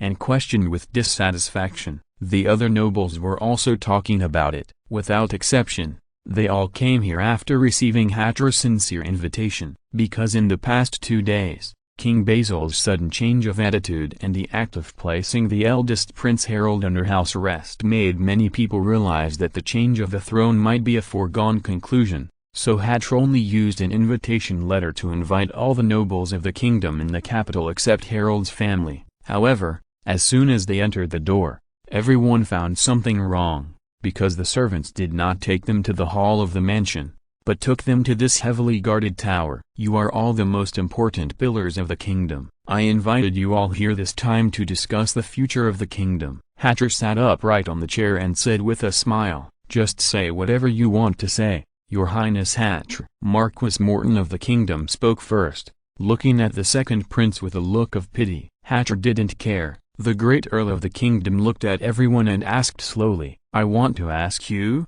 does the kingdom now belong to the king and lords, or the bishops of the church?" These slightly sharp words made everyone present pause for a moment, but Earl Bell stood up and responded loudly. "There has been a theory for all this, hasn't it? Of course, the spirit and faith belong to God, and the secular and the flesh belong to the king." "Really, Earl Bell? But I heard that 5 years ago, you got the support of a certain bishop, so you killed your brother and took over your father's territory as a second son." Hatra refuted with a sneer. Bell's face suddenly changed. This secret was only known to his confidant and the bishop. It should have been foolproof, but now it was directly exposed. But before he could explain, Hatra had already turned to the other nobles present and said solemnly, "Ladies and gentlemen, The power of the church has been growing stronger in the past 100 years. Some bishops have even stopped abiding by the creed and frequently intervened in secular affairs and the internal affairs of the kingdom, so that they excluded dissidents and gathered power in the name of witch hunting. Compared with you and me, I am afraid they are more like the real lords of the kingdom. Hatcher's words directly hit the things that the nobles of the kingdom were most reluctant to mention. The people of the kingdom are also believers of God, and the blind obedience brought by faith is far higher than the status of their lords. In addition, these priests have powerful divine arts. Any order issued by them, even nobles with status dare not easily disobey. As for the so-called saying that the spirit belongs to God and the body belongs to the king, it is just a lie. Although the priests are the most devout believers of the moon goddess and abide by the church's creed, it does not mean that they are saints without any ambitions. The power in their hands is undoubtedly intolerable to most of the nobles of the kingdom. However, the church's baptism of faith for hundreds of years is obviously not in vain. Even if there are conflicts of interest, the church's supporters are still not few. Even before Bell opened his mouth, Marquis Morton on the side spoke angrily. "Enough, your highness Hatcher, you are exaggerating. The great Lord is the creator of all things. It is she who sprinkled nectar on the barren land, allowing all living things to appear. No matter it is the nobles, the king or the church, they are just doing their own job and ruling this land on behalf of the Lord." These words attracted many nobles to nod in agreement. The Bible of creation mentioned that everyone's fate has been written in the book of fate since birth. All hardships and pains are the Lord's test, while joy and happiness are the Lord's generous gift. The fact that I can become a lord is not entirely due to the king's canonization, but the will of God. It is because they have been authorized by God that they have the ability to rule the civilians. With Morton, the first bird to stand out, the followers of the church no longer care about the guards in the tower who are eyeing them covetously. Some people even shouted fanatically, "The reason why the kingdom is so prosperous is that the great Lord has given the people faith, which has allowed them to find the meaning of life." The rest of the nobles either watched coldly or remained silent, while more people looked at Hatcher, waiting for his response. "Count Morton, I didn't expect that you would be like those brainless poor people and believe in that Bible full of loopholes." Hatcher sneered and said, "The church has only been established for more than 800 years. Could it be that the whole world had not been born before that? And until 100 years ago, the people of the kingdom still believed in the spirit of elements. This is not the territory of the church." The Hadjarata territory was conquered by the empire 100 years ago and was forced to become one of its tributary kingdoms. After the War of Conquest, although the church burned a large number of folk books, a short 100 years ago was not enough to erase all traces. For those long-standing noble families, the belief in the spirit of elements is not a secret. Seeing that Hatcher dared to slander the Bible so bluntly and even despised God, Morton showed great panic on his face and kept scolding him. "Do you know what you are saying? This is blasphemy." Count Bell also questioned, "Are you planning to be hostile to the church and the entire Sekaz empire, your highness Hatcher?" "Why not?" Hatcher did not deny it, but nodded with a normal look. The nobles present were in an uproar. Although many of them supported the second prince to ascend the throne, they only hoped that Hatcher would continue to restrict the privileges of the church. After ascending the throne, they did not expect that the other party was so crazy that he wanted to confront the empire and the entire church. "Crazy, really crazy," Marquis Morton shouted in fear, and immediately decided to unite his allies to make King Basil change his mind and remove Hatcher from the position of crown prince. Otherwise the other party would only lead the kingdom of Hadratha into a dead end. No one can resist the wrath of God. Chapter 286. The kingdom's survival depends on today. Inside the tower, exclamations and doubts rang out continuously. Hatcher saw everyone's reaction. The reason why he summoned the nobles of the kingdom tonight was to find out who supported the church, who was the accomplice sent by King Basil to his side, and how many people really supported him. Devout church believers like Morton and Bell were obviously the ones who had to be cleared out. "What exactly do you want to do, your highness Hatcher?" a noble of the kingdom shouted. "Of course, it is to drive the power of the church out of the entire kingdom and take back the rights we should have had 100 years ago," Hatcher said decisively. "Think about it, my friends. We will build a brand new kingdom. There will no longer be those churches that are high above and pointing fingers at us. There is no need to pretend to rely on praying to God to decide whether a war should continue. All affairs within the kingdom will be decided by you and me. No one can shake the authority of the Lord anymore, Hatcher said passionately. This is a great cause that surpasses his father Basil. He will also become the real king who leads this kingdom. This is impossible. Ridiculous? Do you want to attract the wrath of God, Hatcher? His Majesty Basil will never agree, the nobles present fiercely refuted. Although the new kingdom described by Hatcher was very tempting, it meant that they needed to fight against the two behemoths of the church and the empire. Of course it's possible. Hatcher's voice sounded again, overwhelming the noisy words on the field. But we need some capable allies. Allies? Bell and others paused for a moment, and then saw two figures, one old and one young, walking out from behind the curtain of the tower. The leading man looked very young, about 20 years old, with a cold and shrewd look. The old man behind him was wearing a black robe, with white hair and beard. He was always half a step behind like an apprentice, following the other person step by step. Please allow me to introduce Master Anthony to you. Hatcher turned his head and looked at Anthony, introducing him, but when he saw Lin En, he paused and hesitated. As for the other one, this one is Mr. Lin En from the land of wizards, and also my teacher. Anthony took the initiative to take over the conversation and replied in a deep voice. Anthony, with an old face, pointed at Lin En, who looked younger than his grandson, and called him teacher, revealing an inexplicable sense of humor. However, the people present could not laugh, because it was not difficult to hear from Hatcher's words that the two people in front of them were wizards. The land of wizards, the gathering place of those evil gods and devil believers. You must be crazy, Hatcher, to cooperate with this group of evil demons, a kingdom noble said in disbelief. It seems that His Highness Harold was right. The riot of the miners is indeed related to you. This is all a necessary sacrifice for the reconstruction of the kingdom. Hatcher admitted it openly. Everyone should have heard it. Earl Bell immediately stood up and said loudly, His Highness Hatcher may have been corrupted by the two devils' followers, so he has such a stupid idea to fight against the great lord. The survival of the kingdom depends on today. We must unite and kill these two devils' followers,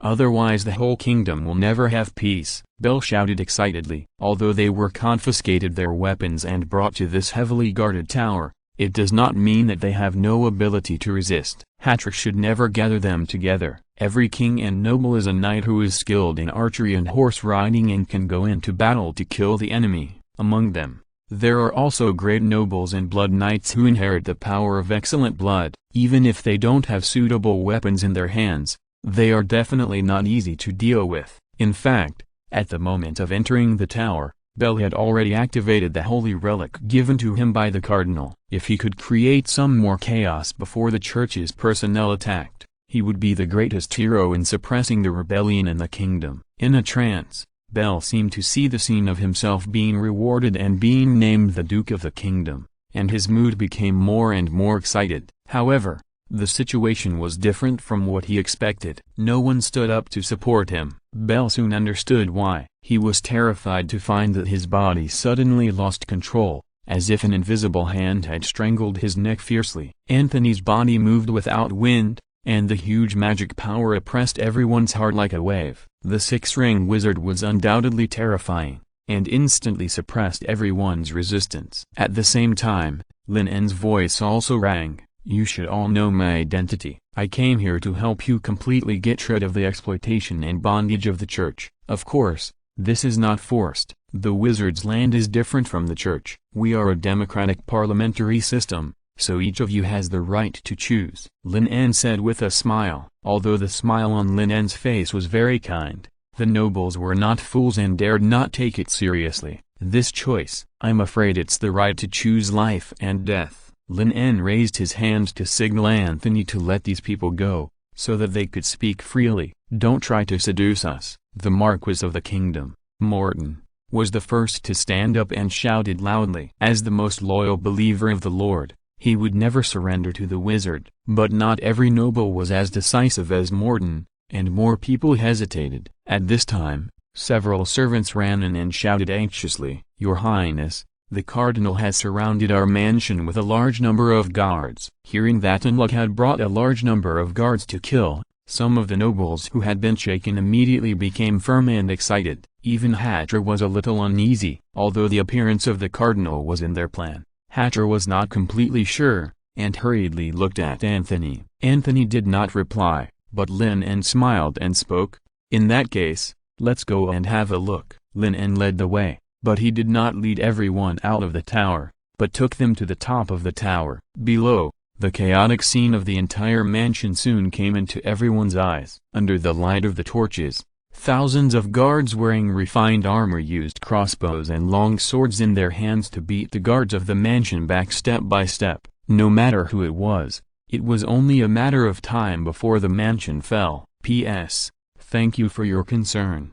I feel a little better today, although I still feel very uncomfortable. At least it doesn't affect the update. Chapter 287 Chapter 287 Anthony, this must be the starting move of some kind of legendary magic. It looks like Lord Unluck will soon bring his men to kill here. Your Highness Hatcher, if you are willing to draw a clear line with those followers of the evil god now, you may still have a way out. Seeing the guards in the mansion being quickly defeated, Marquis Morton sneered and said, not afraid of the two powerful wizards beside him. The Bible records that those who fight against evil and die bravely will definitely be able to ascend to heaven. Although the other nobles did not have the courage of Morton, they were secretly glad that they did not rush to stand in line just now because of Anthony's terrifying power. Otherwise, when the cardinal came, they would inexplicably become the running dogs of the evil demon. Hatcher was anxious and looked at Anthony frequently. The other party asked him to bring all the nobles to the manor and bring Unluck over. He did it, but the great wizard still had no intention of taking action. But what surprised everyone present was that they were clearly standing on a tower, but no guards approached here, as if no one could see them. They didn't know that the magic tower was cast with polarizing magic, and it was located in the corner of the mansion. It was created by Anthony with magic, so it was not within the search range of the other party. Of course, this does not mean that staying here is completely safe. Although this large alchemy array is difficult for ordinary priests and bishops to detect, if the cardinal approaches here about 100 meters, it is very likely to find clues. Lin En naturally took this situation into consideration, so whether it was Cody's intelligence, the direction of Fulla and others' escape, or the information they deliberately revealed, they would guide the other party to the main house in the center of the mansion. Your projection technique is quite good. Lin En stood on the top of the tower, using the far-sighted magic to stare at the battle in front of the main house, and said with a smile, for this fishing operation, he specially taught the projection technique to Anthony, so that he could use it to contain the cardinal, so as to prevent the real person from being accidentally injured by his magic. But I didn't expect Anthony to not only learn quickly, but also use it well. It seems that Unluck has not realized that the one fighting him is just an incarnation. Although this magic that uses mirrors as a basis for casting spells is interesting, it is only a 4th ring spell after all. If I can't master it after 2 days, I am not worthy of being your disciple. Anthony stroked his white beard and said proudly. In order to hide from Unluck, he put most of his magic power into it, so even if he was very close, the other party could only feel the huge amount of magic surging. The strength of this cardinal may be stronger than I expected. If we fight head-on, I am not his opponent. I am afraid you will need to do it yourself this time. Anthony frowned slightly and said in a deep voice, thanks to the large amount of knowledge he has gained in the field of magic, he has successfully promoted to a 6th ring great wizard and stood on the same level as the other party. But after all, the promotion time is too short and he has not been able to master enough 6th ring spells. It is estimated that he will suffer a lot in a real fight. After all, Unluck has become a 6th ring clergyman as early as 10 years ago and has incomparably rich experience. The cross-shaped holy emblem on the other party's chest made him feel palpitations. But this is also a rare opportunity. Maybe he can get a glimpse of the legendary power. Thinking of this, Anthony looked at Lin En. The apprentices and wizards who had stayed in the mansion these days were engraving thunder runes in every place in the mansion according to the other party's instructions. He knew the meaning of these runes very well. It was more like some kind of alchemical array that stored and converted thunder power,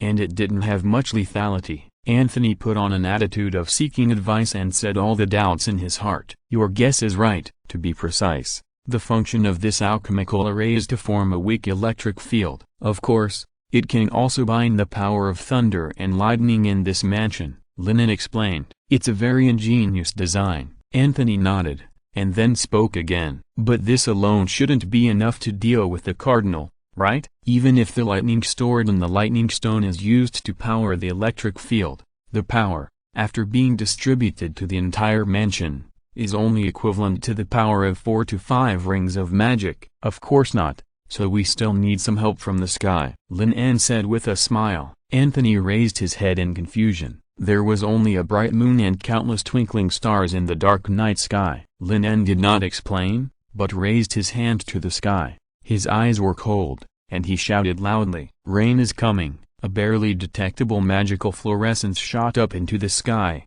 flashing like a meteor in the dim night sky. This seemed to be just a variant of the first-ring magic, fluorescence, but Anthony did not dare to neglect it. He kept every move of Lin En in mind, secretly pondering the deep meaning contained in it. This might be the starting move of some legendary magic. That was the realm he was extremely eager to enter. Morton and others watched all this indifferently, not knowing what the two wizards were pretending to do. Hajarada, the king's territory has been dry for more than half a month. A drought is inevitable. Where will the rain come from? Do you think you can control the sky like the Lord with infinite power in the Bible and bring down rain to the whole kingdom? Hatcher was as anxious as an ant on a hot pot. His mansion was about to be demolished, but Lin En and Anthony still had time to pray for rain here. He had seen Anthony's power and had great confidence in this great wizard, but this wizard named Lin En did not know where he came from. Hatcher began to doubt whether Master Anthony was fooled by someone. He was so respectful to a wizard who was only 20 years old and even called himself a disciple. Just as Hatcher was about to urge him, he suddenly felt something wet dripping on his cheek. "It's raining?" Hatcher looked up at the sky in astonishment. The starry night sky was now covered by thick clouds. The raindrops gradually fell from the sky, hitting the leaves, bricks, and grass, creating ripples. In less than 10 seconds, a heavy rain came. The expressions on Bell, Morton, and others' faces froze immediately. The tiny raindrops falling on their bodies were like heavy hammers hitting their hearts, indicating that what they saw and felt was not an illusion or hallucination.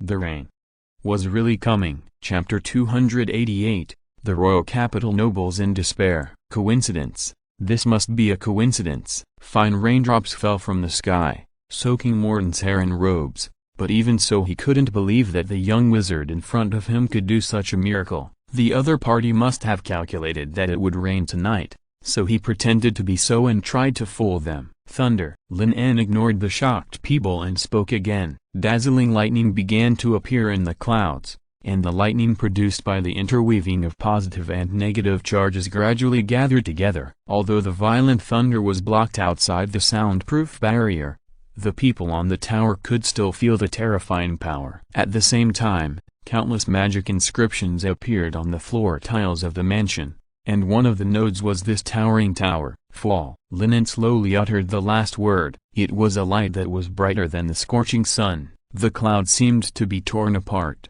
and a huge incandescent lightning flashed across the night sky and struck the tower directly. The sound of thunder resounded through the heavens and the earth. The so-called soundproof barrier was shattered as soon as the lightning struck. A huge lightning column stood between heaven and earth, and the scattered arcs of electricity illuminated the entire capital as if it were daytime. "This is a divine punishment." The hairs of the nobles present stood up, and only despair and horror were left on their faces. The speed of lightning was even faster than their thoughts, and it landed on the top of the tower in the blink of an eye. A series of tiny, connected copper wires covered the top of the tower, forming a Faraday cage, directing the power of thunder to various parts of the mansion. The incandescent electric arcs were like long whips, spreading in a circle throughout the mansion. Several guards had ferocious expressions on their faces, and were about to swing their swords to chop a guard when they were caught in the violent lightning. In an instant,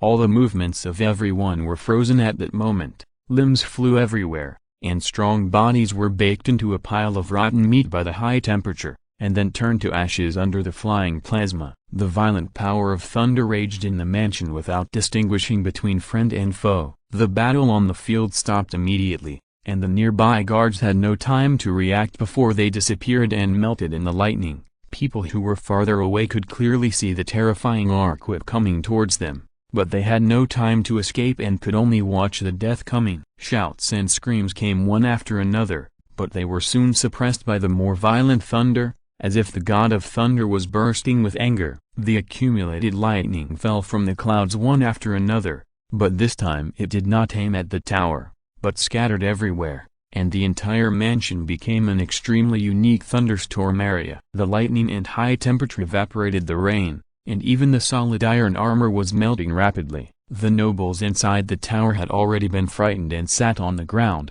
and the air was faintly filled with a strange smell of urine. Thunder, thunder! Morton's lips trembled, his face was as pale as paper, but he stammered and couldn't even speak clearly. Is this the power of legendary magic? Anthony muttered to himself. Although he had developed a lot of thunder magic, no matter which one, it could not be compared with this. If he were the one in it now, he would definitely be dead by now. Thinking of this, Anthony couldn't help but look at Lin En beside him. He didn't expect that just a magic incarnation could call thunder and cast such a powerful legendary magic. The power of the legendary wizard was indeed far beyond his imagination. However, what Anthony didn't know was that Lin En was also extremely shocked. Although he created this chain magic, it was the first time he really used it, and what he did was just to promote the first link of the chain. In order to avoid accidentally messing things up, he also asked Philip and others to prepare a backup,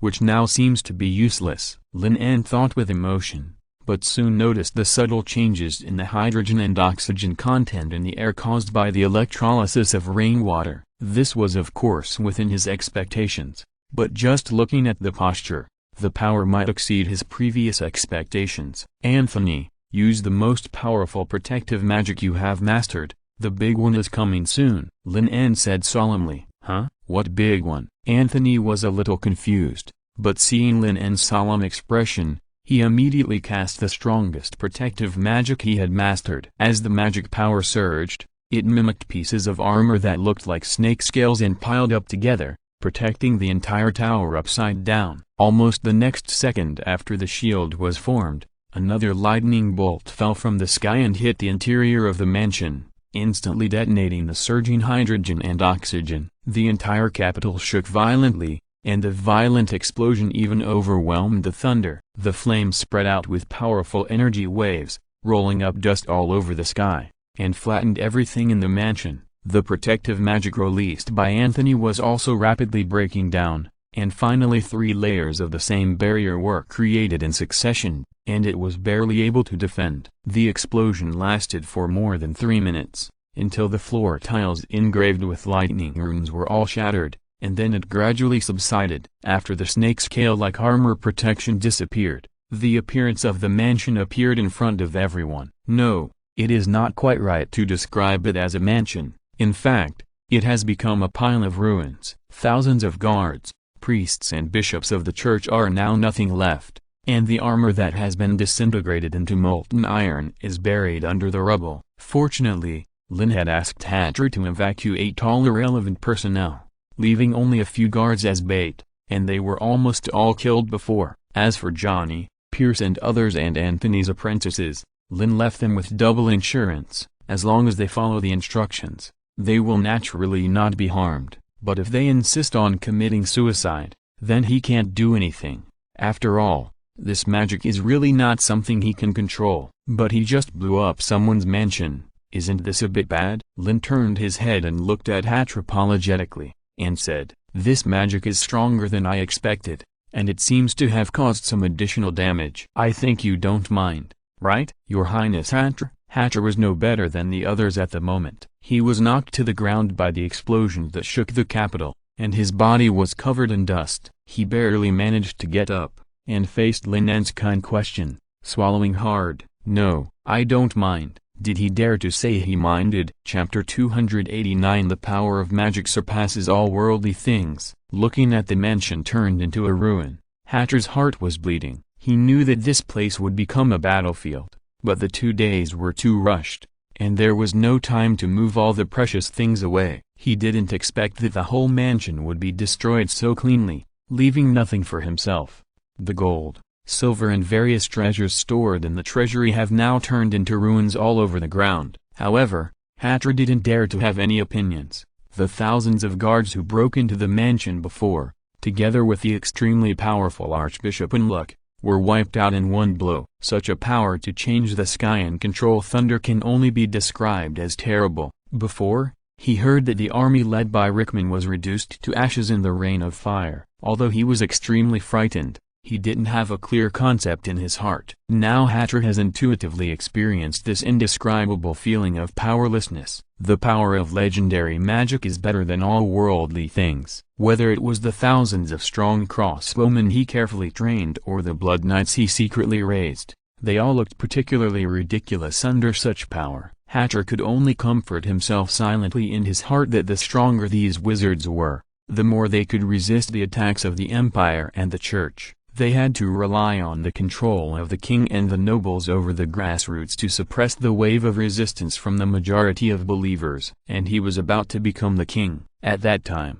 the palace would be his residence, and the palace treasury would be his treasury. Compared with what he was about to get, what he lost was insignificant. Without the guidance of the alchemy array, the artificial thunderstorm stopped quickly. However, the strong current and scorching heat still filled the entire ruins, forming an electromagnetic area that ordinary people could not approach at all. "Do you think Unluck is dead?" Lin En stared at the mansion that was completely destroyed in front of him and suddenly asked. "I'm afraid no one can resist that kind of magic," Anthony said solemnly, and then laughed again. "I think the cardinal was either burned to charcoal or turned into ashes." "That's not necessarily true." Lin En shook his head. "Anthony's wizard level is much higher than his, but his knowledge is not necessarily wider. After all, he once fought with the magic star Goose who broke through the great wizard realm in Greenreal City. The opponent can turn the entire magic city into his own divine domain. No matter what injuries he suffers, he can quickly heal by absorbing power. He can recover in just a few seconds even if he is beaten half to death. So if it was Auguste who was in the mansion just now, he might really be able to survive. Although the thunder power exerted by the celestial phenomenon is terrifying, after all, the scope is the entire mansion, which is a bit too scattered. Let's go down and take a look first." Lin En raised his hand, and the rubble around the tower immediately trembled, as if guided by some kind of power, flying up and spontaneously piling up together, forming a long slope. Anthony turned his head and looked at the nobles who were sitting on the ground in fear. Their facial muscles twisted due to twitching, and they had not yet recovered from the power of the legendary magic. He cast magic to bring them along. Although these people were not brave and had no ability, they had to rely on them to control and quell the resistance of the entire kingdom for the time being. At this moment, the periphery of the mansion had been controlled by Ham and others who had led the musketeers and hurried here. As for the thousands of guards who had originally surrounded here to prevent people from escaping, they were all frightened by the thunder that fell from the sky and surrendered without any resistance. Cody was no exception. He was stunned for a long time before he came to his senses. His face was pale. He knew that everything was over. They all bet on the wrong bet. Enruck died, along with most of the elite forces of the capital. Cody kept complaining in his heart that Lord William refused to listen to his advice and insisted on breaking with these wizards who were difficult to deal with at first glance. It was too late to say anything now. Cody could imagine that the wizards would use the most terrifying magic to treat him. After all, it was he who led Unluck and others here. He just hoped that it would be a quick death. However, to Cody's surprise, Lin En smiled and patted his shoulder, saying with satisfaction, "You did a good job, Cody. If it weren't for you, the plan wouldn't have gone so smoothly." "Well, Cody's expression suddenly changed from fear to confusion, and finally to weirdness. almost doubting whether he had heard it wrong. "Lord Lin En, what is going on?" Cody asked stutteringly. "In fact, William has always been my man," Lin En answered with a smile. After leading in Luck and others here, Cody was no longer useful. But Lin En did not have the idea of crossing the sea and destroying the bridge. Although the other party's actions were not in his favor, they were indeed acting according to William's orders, that is, according to his own plan. I had persuaded William several times before not to rashly confront them, which was why Lin was willing to give him a way out. Cody was stunned for a long time, and it took him a long time to react. Lord William was actually playing himself. Bringing in Luck and others to this mansion was not to capture these wizards, but to lead them into a trap. "Lord Lin, what should we do with these surrendered guards? Kill them all?" At this time, Ham came over and asked carefully. "No, they were just bewitched by Luck, which does not mean that they have betrayed the kingdom," Hatcher hurriedly interrupted, and then revealed his identity as the crown prince, and quickly subdued these frightened guards. "It is true that the kingdom guards are the most elite and loyal legion in Basil's hands, but to say that everyone is loyal and will never surrender even if they die is too much to think about." While Hatcher was subduing the guards, Lin told Ham to lead his men to surround the mansion. If there was anything unusual, they could fire their guns into the air and they would come soon. Hatcher's mansion was very large. Even if magic was used to clean up these areas thoroughly, it would take at least half a day. It would be extremely difficult to find Anseliuk, who might have been crushed into pieces or simply turned into ashes. And they had more important things to do now. If King Basil ran away, all their efforts would be in vain. Even if Hatcher ascended the throne, it would not be enough to convince the people. Chapter 290 Times have changed, idiot. Protect the king. Kill these rebels. In Hajarata, Simmons, the leader of the guards, shouted loudly, ordering his guards to rely on their shields to resist the fierce musket attack. Most of the troops in the capital were dispatched to perform tasks tonight, but Basil also considered the possibility of failure or even luring the tiger away from the mountain, so the palace could not be unprotected. In addition to a part of the guards who stayed behind, there were also several bishops and dozens of priests to assist in defense. So even if Redel led a larger number of people and used flintlock rifles, he could not attack for a while. It was not until the huge lightning column that was enough to illuminate the capital fell from the sky that the balance of the situation was broken. Redel and others were also startled, but fortunately they had received instructions before and could vaguely guess what was going on. The guards guarding the palace inevitably fell into chaos, especially the priests and bishops who assisted in defense. Because the lightning column that fell from the sky did not belong to any kind of divine art they knew.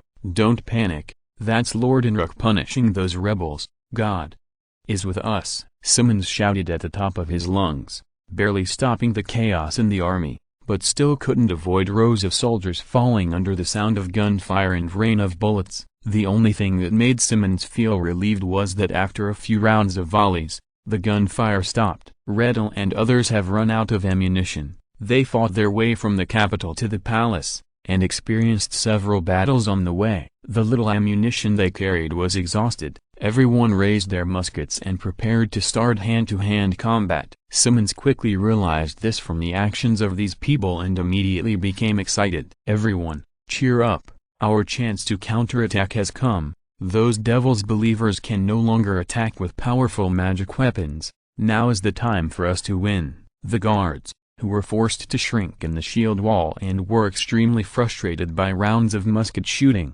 tightly grasped the long swords in their hands and pounced on the enemy's crowd like wolves and tigers. Simmons was no exception, and immediately targeted Redel, who was in charge of commanding the crowd. As long as the leader was killed first, the morale of such rebels would be greatly hit. Simmons waved the heavy knight sword in his hand, and he actually swung it with the lightness of a rapier, and instantly killed the two musketeers who surrounded him. As a leader trusted by King Basil and in charge of the guards, although Simmons was not a noble knight with excellent blood, he had taken a divine potion for his military exploits and possessed a physical fitness beyond ordinary people. Every time the sword fell, someone would wail and fall in a pool of blood.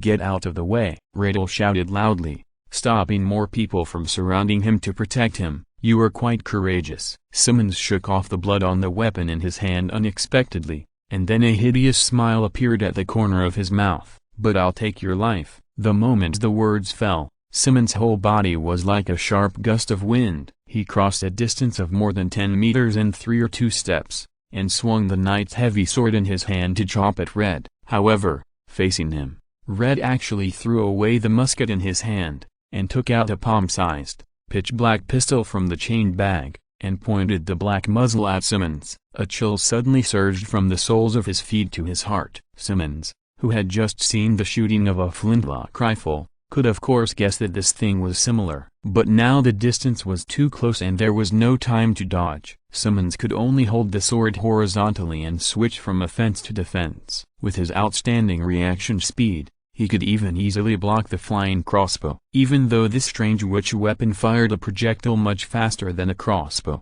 he was sure he could block it. The next moment, gunshots suddenly rang out. The expression on Simmons' face also changed from solemn to horrified, because what burst out from the muzzle was not just one bullet, but dozens or even hundreds. Dense bullets flew out from the muzzle and then scattered in a cone. In such a wide range of bullets, Simmons couldn't even do the most basic dodge. His left arm, shoulder, waist and abdomen were all pierced by the flying lead bullets at the same time, and even exploded, turning into fragments all over the sky and scattered all over the ground. Simmons' body fell to the ground like a dead leaf, his eyes full of resentment and unwillingness. This was not the way a knight should fight and die. "Times have changed, idiot." Riddle shook his head. This was a fine product specially made for him by the alchemy workshop. It was originally intended to deal with those bishops in an emergency. Since Simmons insisted on coming up, it was just right to test the gun on him. Riddle put away the pistol, picked up the opponent's knight's sword, and strung Simmons' broken body high up, shouting that the leader was dead, and disintegrated the fighting spirit of the guards. At this moment, the servants and ministers were in chaos in the palace. The sound of swords and gunshots from the outside world continued, but Basil still sat on the throne, with no intention of moving. "Your Majesty Basil, those damn miners are about to rush in. If you don't leave now, it will be too late." A loyal servant knelt on the ground and persuaded anxiously, "No need, they are already outside the door." Basil's face was very calm. The moment he received the report that the palace was attacked, he had guessed that the action against those wizards tonight was just a trap. They got into the trap, just like prey caught in a spider web, and struggling was just futile. Basil knew this very well and had no intention of escaping. His lifespan has come to an end, and death is a matter of time. Moreover, this is his own kingdom, the territory of the Basil family for generations. He also needs to examine the new successor, whether his stupid son has the ability to run the kingdom. A noisy sound came from far away, accompanied by a lot of killing and footsteps, and the whole palace began to tremble slightly, as if it was about to collapse. After a moment, everything returned to calm, and the door of the palace was finally opened. Hatcher was the first to step into the palace, holding a blood-stained sword in his hand. Lin had no intention of stealing his limelight, and followed behind him with Anthony. King Basil's eyes swept across Anthony, and then stayed on Lin for a long time. Finally, he turned his head and looked at Hatcher, sighing. "If you walked into this hall alone tonight, I would be very happy, Hatcher." If you are listening to this novel on a channel other than Fanfic World, it means they downloaded and uploaded it without effort. We cordially invite you to visit our channel, Mundo Fanfic Novelist. There you'll find the original version of this story and you can explore many other novels of various genres. We are waiting for you to immerse yourself in a world of incredible novels. Chapter 291, Uncontrolled power will sooner or later bring disaster to this kingdom. Of course you will be happy. If I had come alone to the appointment, I would have been killed by the guards. Hatcher replied with a sneer. "I didn't expect you to see me like this, Hatcher." The king sighed. "But this is what you do, isn't it, my father?" Hatcher's expression suddenly turned cold. He stared at the extremely old Basil sitting on the throne in front of him, and asked loudly with a heavier tone, "Why Harold, that useless guy who has nothing to do except to please the church, how am I inferior to him? Answer me, father." Hatcher growled with gritted teeth, his eyes wide open, and roared, Basil stared at Hatcher in silence, but Hatcher continued to question him relentlessly. "Reducing the authority of the church and concentrating all power in your hands, isn't this what you have been doing? Or are you afraid, fearing the power of the church, like Harold, willing to be a puppet king? If you can't figure this out, it means you are not qualified, Hatcher, and you are far from being able to bear the responsibility of a king." Basil looked at his second son with great disappointment. "Really?" Hatcher's face twisted, but soon he regained his composure and laughed out loud. "But now the facts prove that I am right. Harold lost, Enrock is dead, and from tomorrow I will become the new king of Hadratha, and I have surpassed you, father. I will expel all those priests from the kingdom, bring every piece of territory under the rule of the king and the nobles, and become a true Hadratha king," Hatcher said excitedly. "In that case, then come." Basil stood up from the throne with great effort, drew out the sword in his hand, and pointed it at Hatcher. "More than 100 years ago, your grandfather was here, beheaded the previous king, and seized the throne of Hadratha. Let me see how magnanimous you are as a king." Hatcher paused as the sword pointed at him. He did not expect that Basil, who was already over 80 years old, would actually duel with him to decide who would take the throne. He was at a loss for a moment. Although he did come to seize the throne, he did not mean to kill the king. He just wanted Basil to understand that he was the best candidate to become the king. "Of course, you can also choose to let someone else come and kill your father." Basil's words were very sharp, with a hint of sarcasm. At this point, Hatcher no longer hesitated, shook off the blood on the sword, and rushed towards Basil with the hilt tightly grasped. Clang! A sharp metal collision sound came out, sparks flew, and the two swords intertwined. Basil was so old that he looked like he could be blown down by a gust of wind, but he held the sword firmly with both hands and blocked the blow. "Is this all the strength you have, Hatcher?" King Basil said disappointedly. "Although power and status are very important, strength is what really belongs to you, and it will be your last resort." Hatcher was instantly enraged. While swinging the sword towards Basil's head, he roared angrily, "That was just when I didn't want to kill you." The sound of swords clashing continued to ring in the huge palace. Hatcher's movements were fast and beautiful. As a prince, he naturally received the best guidance and the most rigorous combat training. He also inherited a strong bloodline power, so his strength should not be underestimated. But his opponent was the king of Hadratha, Basil, who had personally led the army to explore everywhere and was known as the Lion. "Don't let anger affect your actions. This is a taboo. Don't let me see your expression, which will expose your next move." Basil blocked Hatcher's powerful attack again, and then turned the sword to leave a clear blood mark on the opponent's face, and said coldly, "The enemy's blade will not show mercy." Lin En watched the battle between the father and son with great interest. He was very interested in these so-called royal families and nobles who inherited the bloodline. According to magic creator Vittorio, these inherited excellent bloodlines should be the remnants of the old times. They may all be descendants of some powerful shaping wizards. It's similar to Owen, who took the fusion potion to gain the power of magic beasts. Of course, this cannot be confirmed. Wizards have various means. Especially when there was no mainstream school hundreds of years ago, it was possible to use any means to gain power. As for the strength of the two, Hatcher has the physical fitness of a second-level shaping wizard, while King Basil is obviously stronger. Even though he is already old, he can still calmly take every sword of Hatcher. On the surface, the two are evenly matched, but the gap soon appeared. Hatcher became more and more impatient after a long time of attack. A red light surged around his body, his strength suddenly exploded, and his sword force became faster again. Forcibly using uncontrolled power will only backfire. Basil's expression remained unchanged. This time he did not defend himself. He took the opportunity to strike the sword with the long sword at a tricky angle. For a sword, the faster the better. Hatcher felt his right hand suddenly numb, and the long sword had already slipped out of his hand. However, Basil did not pursue the victory and threw away the sword in his hand. The old hand tightly grasped Hatcher's collar and opened his mouth to say something, but the next moment he felt a pain in his chest, but a dagger pierced straight into his heart. The person who did it was Hatcher. "This is what you taught me, father. I should never let my guard down." Hatcher was calm in his madness, and these words almost came out of his teeth. Blood gushed out of the corners of Basil's mouth, but a smile appeared on his face. He actually held Hatcher's hand and stabbed the dagger deeper, his eyes like torches. "Don't be afraid, remember this feeling, my son. The throne is made of iron and blood. The only person you can really trust is yourself, and there is no difference between priests,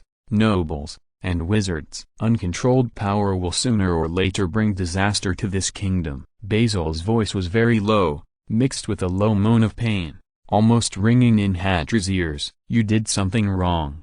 You shouldn't have completely destroyed the church and broken this balance, but it's too late. Now everything is too late. I treat you and Harold the same." Basil wanted to continue, but the surging blood had blocked his throat, and his body soon collapsed. Chapter 292 The Bloody Crown. Happy New Year. In the palace hall, a scene of father and son killing each other was staged. As Basil's body fell heavily to the ground, a golden crown fell from his head and rolled all the way to Hatcher's feet. Finally got what he had always wanted, but Hatcher's heart could not raise the slightest joy, because Basil's words kept echoing in his mind like a spell. Lin En's eyes stayed on the body of King Hadrata for a while. Whether it was from being bold to using wizards to fight against the church, trying to find a balance between the two, or accepting death calmly and using death to teach his son the last lesson, he felt the ability and demeanor of this Lion King. But he was too old. In comparison, the level of his two sons was far behind. Perhaps this was the reason why Basil had not decided on the throne for a long time. Lin En waited for a long time, and seeing that Hatcher had not come back to his senses, he could not help but remind him, "Congratulations on winning the throne, Your Highness Hatcher." "No, I should call you Your Majesty. The situation in the capital is still very complicated. We need to mobilize more manpower to suppress the resistance. More importantly, we haven't caught your brother Harold yet. This is a big threat." Hatcher picked up the blood-stained crown on the ground, and then looked at the servants who were shivering in the corner, and said coldly, "Kill them, Master Anthony." These people saw Basil die in their hands with their own eyes, and they must not let them live again. Anthony did not act immediately, but glanced at Lin En first, and when he saw that he did not refute, he stretched out his hand, and the blue-purple electric current immediately enveloped the whole scene. In an instant, these palace servants lost their lives in a twitch and wailing. Hatcher saw Anthony's hesitation, but did not say anything. He just called the guards stationed outside the door and issued an order to arrest Harold throughout the city. Use the charge that he was dissatisfied with his father's imprisonment and colluded with Cardinal Anluck to assassinate the king as his crime. Spread it throughout the capital as quickly as possible. "Yes, Your Majesty," the guard answered without hesitation, and then hurried out to pass the message. At this moment, a strong fluctuation of divine magic suddenly came from a distance. Anthony immediately noticed something was wrong and looked outside the palace with a frown. Now that Anluck is dead, who else can use such a powerful divine magic? Lin En didn't notice it at all, but he also noticed Anthony's actions. Just as he was about to ask, he saw a red beam of light flying into the sky and then exploded. "It's a firework shell." Outside Hatcher's mansion, the Musket teammates stationed here were bored and fantasizing about what kind of reward they could get after contributing to the capital. This capital of Hadrada is a mess everywhere, not as beautiful as Yaita. Old York curled his lips in disdain. He had heard that they were attacking the capital of a kingdom and was very excited, but after entering, he found that it was nothing special. Didn't the wizards say that the people outside the wizard land are all barbaric and stupid? They can't even tell whether we are on the continent or the sphere under our feet. A musketeer named Ep sneered and responded, then shook his body and muttered, "You stay here and watch, I'm going to relieve myself." Ep, who was born in the wizard land, had no respect for the so-called nobles. He turned his back and aimed at the pile of ruins on the ground, then took off his pants and urinated in the prince's mansion. He should be the first person, right? Ep thought proudly, and a stream of water suddenly gushed out from under him. While he was enjoying the water,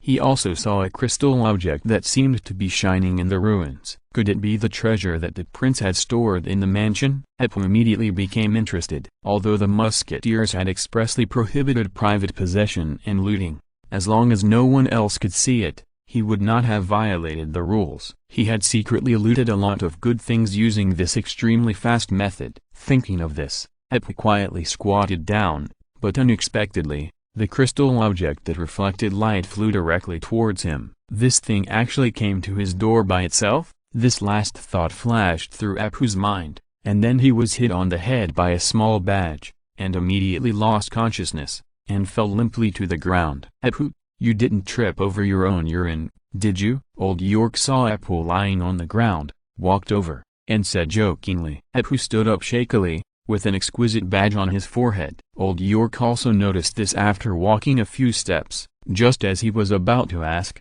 he saw Apu suddenly raised the musket in his hand. The black muzzle of the gun was facing his head, and Old York's hair stood up, as the trigger was pulled. The two people present paused. Because there was no gunshot, Old York realized that the musket in Apu's hand was probably damp from the rain and could no longer be used. The other party would never joke with him with a musket, so he immediately shouted around, "Beware! Apu may be controlled by someone, everyone, tie him up." Several musketeers who heard the shouting immediately surrounded them. Since Apu was their companion, no one used the musket, but just wanted to tie him up.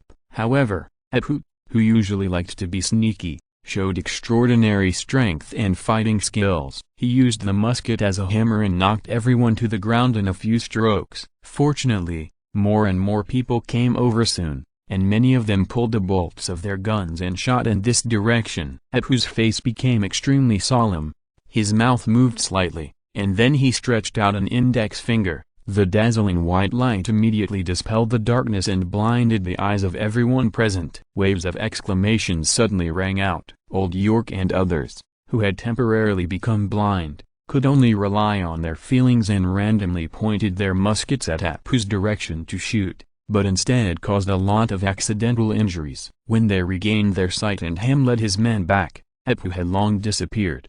"Quick, use the fireworks to notify Lord Lin," Old York shouted loudly. Ham didn't have time to ask for details. He immediately took out the special bullet and stuffed it into the musket, fired a warning shot into the sky, and a burst of red light exploded in the dark night sky. P.S. I wish you all a happy new year. Chapter 293 The projection of God reappears.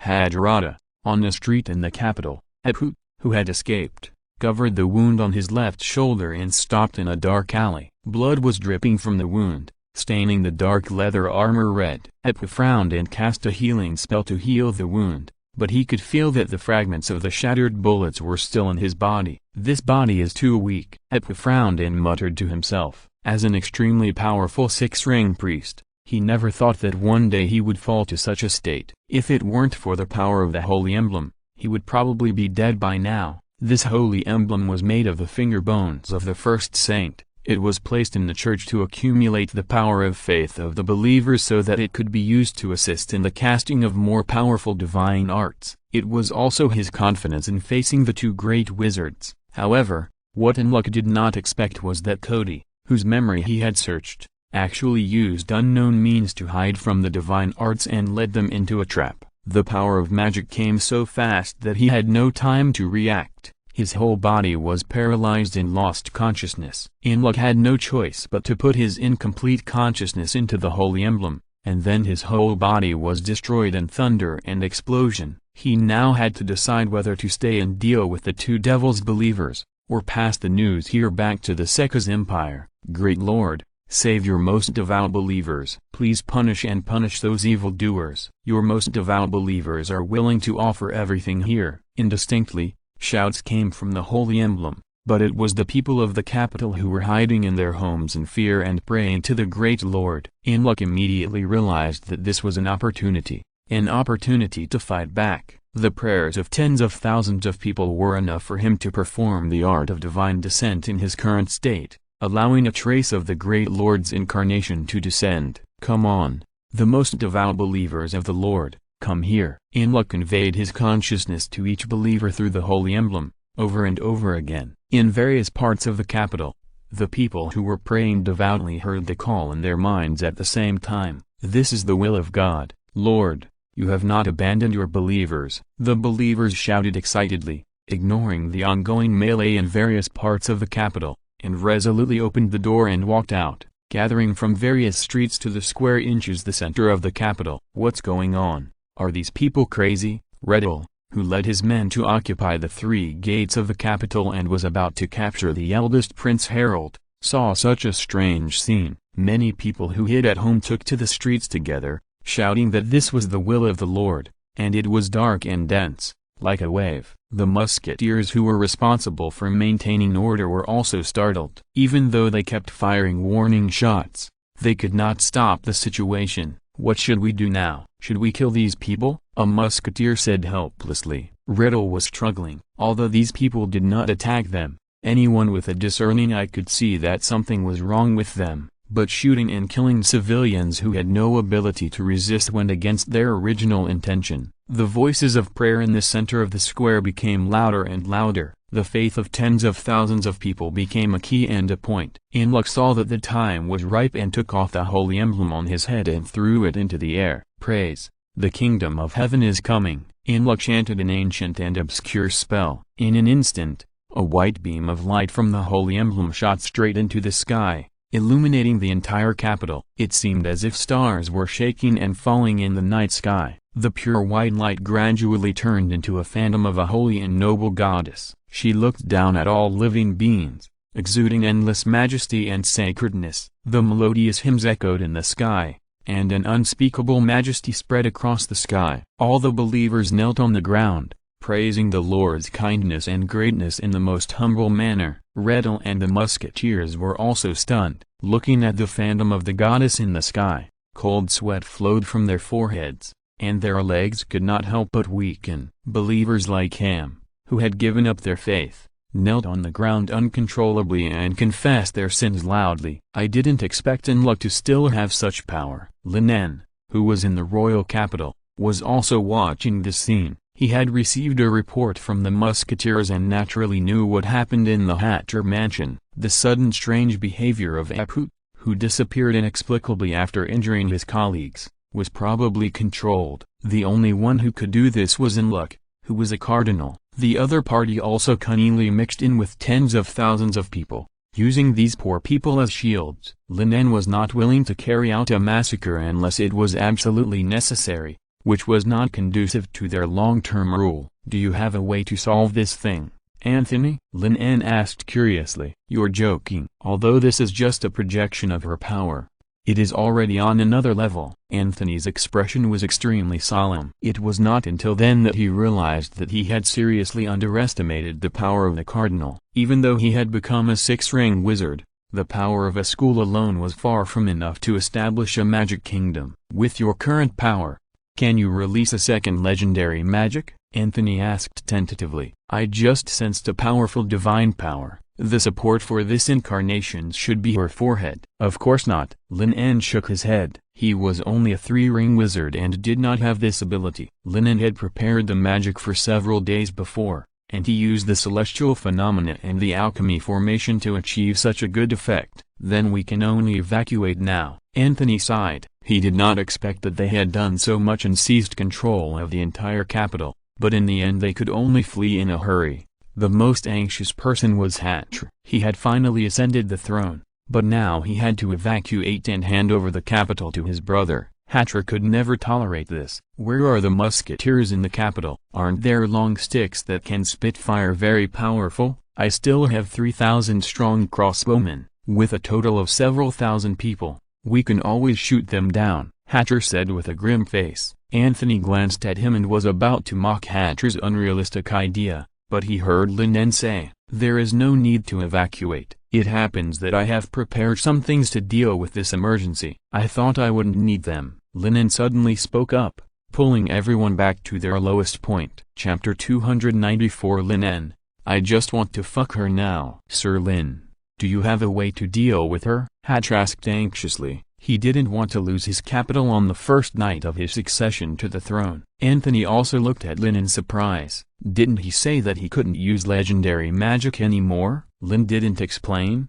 but smiled and said, "They're here." As soon as the voice fell, a dull sound of wheels rolling came from the other side of the street. Anthony and others turned their heads to look over. On the brick-paved street, several camels were struggling to pull 3 carriages covered with black curtains towards this side. The leader was Philip, and others who had disappeared for a long time. Johnny, Farah and others who had evacuated from the mansion before also followed the convoy. "Are you all okay?" Lin looked around and counted the number of people. Seeing that there was not a single person missing, he was relieved. "Nothing happened, but I was scared half to death," Alok muttered in a low voice. Although Lin had told them to run away and retreat to the bunker of the residence as soon as they saw Anthony take action, Farah and the others refused to retreat, delaying them for a long time, and they were almost killed by the thunder and subsequent explosions. "You should have told us in advance, Dean Lin," Pierce said with a trembling heart. Lin did not reply.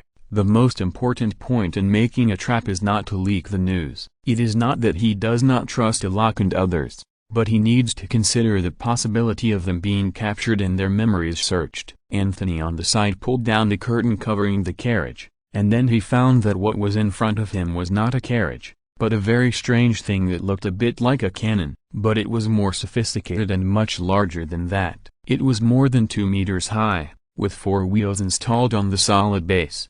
The most interesting thing was the 2 long gun rails, which extended straight into the distance, and a large number of electromagnetic inscriptions were engraved inside. "What is this?" Anthony asked in surprise. "A powerful electromagnetic weapon. I thought I wouldn't be able to use it this time." Lin En walked to an electromagnetic cannon and immediately began to adjust the muzzle, aiming it at the huge goddess shadow in the sky. This was originally a backup plan to prevent the cardinal from deviating from the plan and not bringing people into the trap, or if there was a flaw in his alchemy formation and it couldn't run as usual, let Philip and others hide in the dark and find an opportunity to take Enruk away with an electromagnetic cannon. "I didn't expect that this time it would be used against the real god, although it was just a projection." As the lever was pressed, a strong wave of magic suddenly appeared, and a large amount of lightning stored in the lightning stone was mobilized.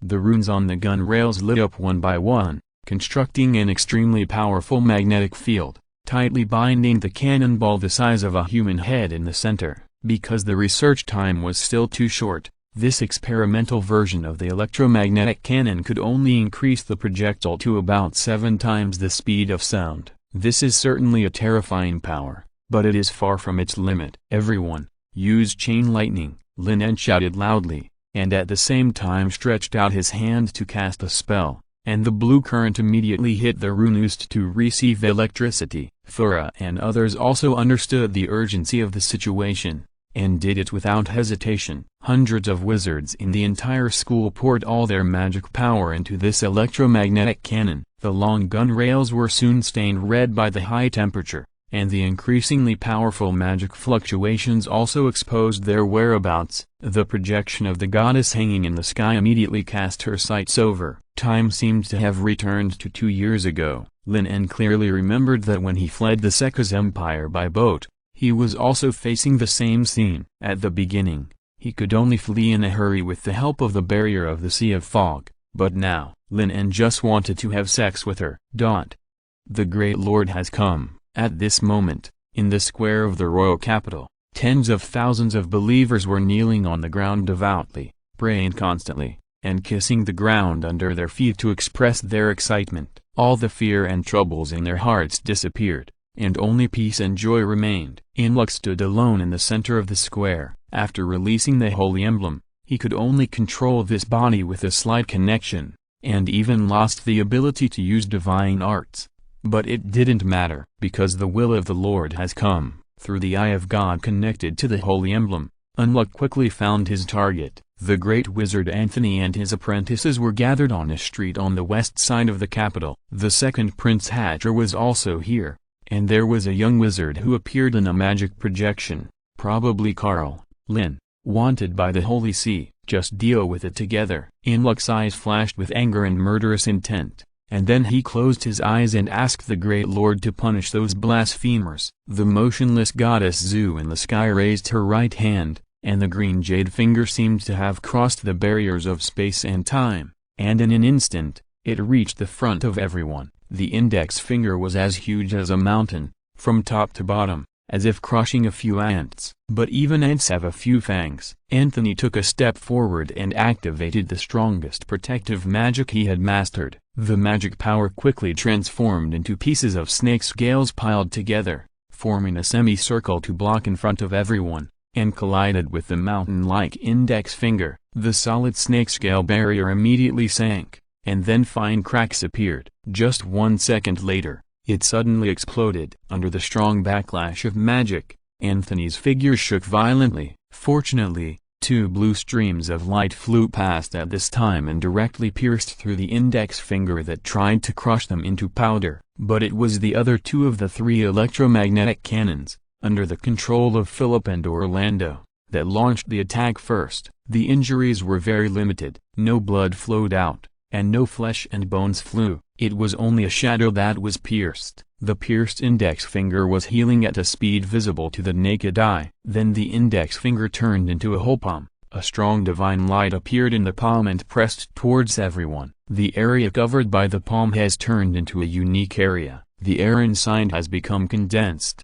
so that breathing has become particularly difficult. At the same time, the electromagnetic cannon located in the center has finally been completed. With the power provided by hundreds of wizards, the projectile firmly bound by the magnetic force let out a roar that resounded through the world. Driven by Abe's force, it flew towards the palm, covering the sky at a speed invisible to the naked eye. Chapter 295, Light and a Railgun That Distorts Space-Time. 25 times the speed of sound. At the moment when the projectile burst out of the barrel, the intelligent brain had already calculated its speed. The combination of magic and technology burst out unimaginable power, raising the power of the electromagnetic railgun to a new height. The sonic boom that was generated instantly directly shattered the floor tiles and the earth walls of the surrounding houses. Thora, Pierce and others who were very close were directly knocked to the ground, tightly covering their ears. At this moment, in the sky, the shining stream of light had collided with the palm of the sky. The solid metal projectile had been burned into a red color by the scorching high temperature. The surface of the sphere was engraved with magic runes such as magic breaking, sharp, and solid. This scene was like a pebble hitting a towering mountain, but the result was completely reversed. At the moment of contact, the palm was like paper, unable to even block the slightest barrier, and was easily penetrated. The red stream of light flew past, and the target was exactly the center of the eyebrows of the projection of the god. As if sensing the threat of this weapon, endless light emerged from the body of the god. From the starting point of the electromagnetic cannon to the center of the divine body's eyebrows, the distance is only 700 meters. For a projectile with a speed of 25 times the speed of sound, it only takes 0.08 seconds. However, this journey has become extremely long. The speed of the electromagnetic cannon has decayed at a visible level, from 25 times to 20 times, then 15 times, and finally 9 times the speed of sound. Lin En, who has practiced the deflection force field, understands that this is not because the speed of the electromagnetic cannon has slowed down, but because space and time have been distorted to varying degrees at this moment. The speed reduction is only the appearance of the distortion of time and space. However, even so, the terrifying power of the electromagnetic cannon still easily broke through the barrier constructed by the divine light and penetrated the shell that constituted the projection of the divine body. The only difference is that the interval of 0.1 second caused the goddess's phantom to deflect slightly by a few centimeters and did not hit the center of the eyebrows. The red stream of light penetrated the forehead and shattered half of the forehead. A small holy emblem inside vaguely emerged in the void. Unluck, who was watching this scene through the eye of God, breathed a sigh of relief. As long as the supporting core was not damaged, the rest could be repaired by divine magic. It was a pity that Unluck forgot that there was more than one electromagnetic cannon. Lin En was not naive enough to block everything with this attack. With only a gap of less than a second, the 2 debugged electromagnetic cannons once again made a thunderous sound. Although there was no magic blessing from hundreds of wizards this time, the speed of the projectile was much slower, but it was also 7 times the speed of sound. With the support of the powerful computing power of the wizards, it was like 2 silver lines, hitting the small holy emblem with incomparable accuracy. No! Unluck let out a heart-wrenching roar. The power of the electromagnetic force at 7 times the speed of sound is comparable to that of 6-ring magic. Even if the holy emblem was made of the finger bones of the first saint, it could not withstand such a powerful impact and was shattered in an instant. 2 supersonic projectiles collided with each other, and the sound waves and violent explosions echoed over the entire capital. The entire city trembled under the violent shock wave. The light of the eye of God quickly dimmed, and the huge body of God began to disintegrate, like a shattered mirror, peeling off piece by piece and turning into bright light points, and finally disappeared into the void. Also destroyed was the soul of Inluk placed in the holy emblem. Inluk's consciousness was being pulled out bit by bit, and blood kept flowing from the corners of his mouth. His eyes were full of despair and unwillingness. The entire square fell into a deathly silence. Tens of thousands of the most devout believers were still excitedly shouting for the great Lord to punish those evil blasphemers the second before, and the next moment they witnessed the projection of the Lord's will being shattered by several dazzling streams of light. The Lord lost. Impossible. Illusion. This must be an illusion. Shouts of fear rang out in various places in the square. Countless people whose faith collapsed either shouted hysterically that what they saw was an illusion, or collapsed and kept hitting their heads on the ground, but they could not change the result anyway. The projection of the Lord's will was destroyed. Finally, seeing the terrifying projection disappear into the void,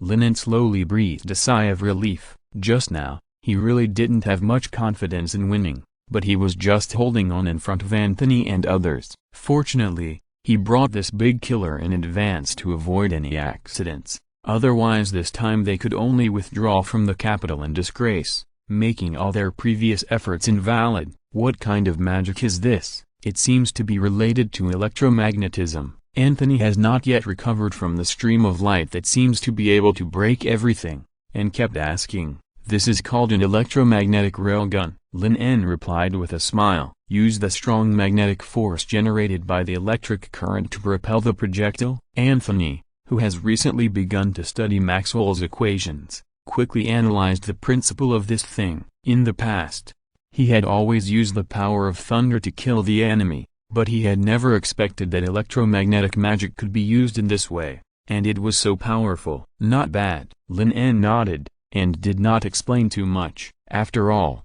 they still had many troubles to solve tonight.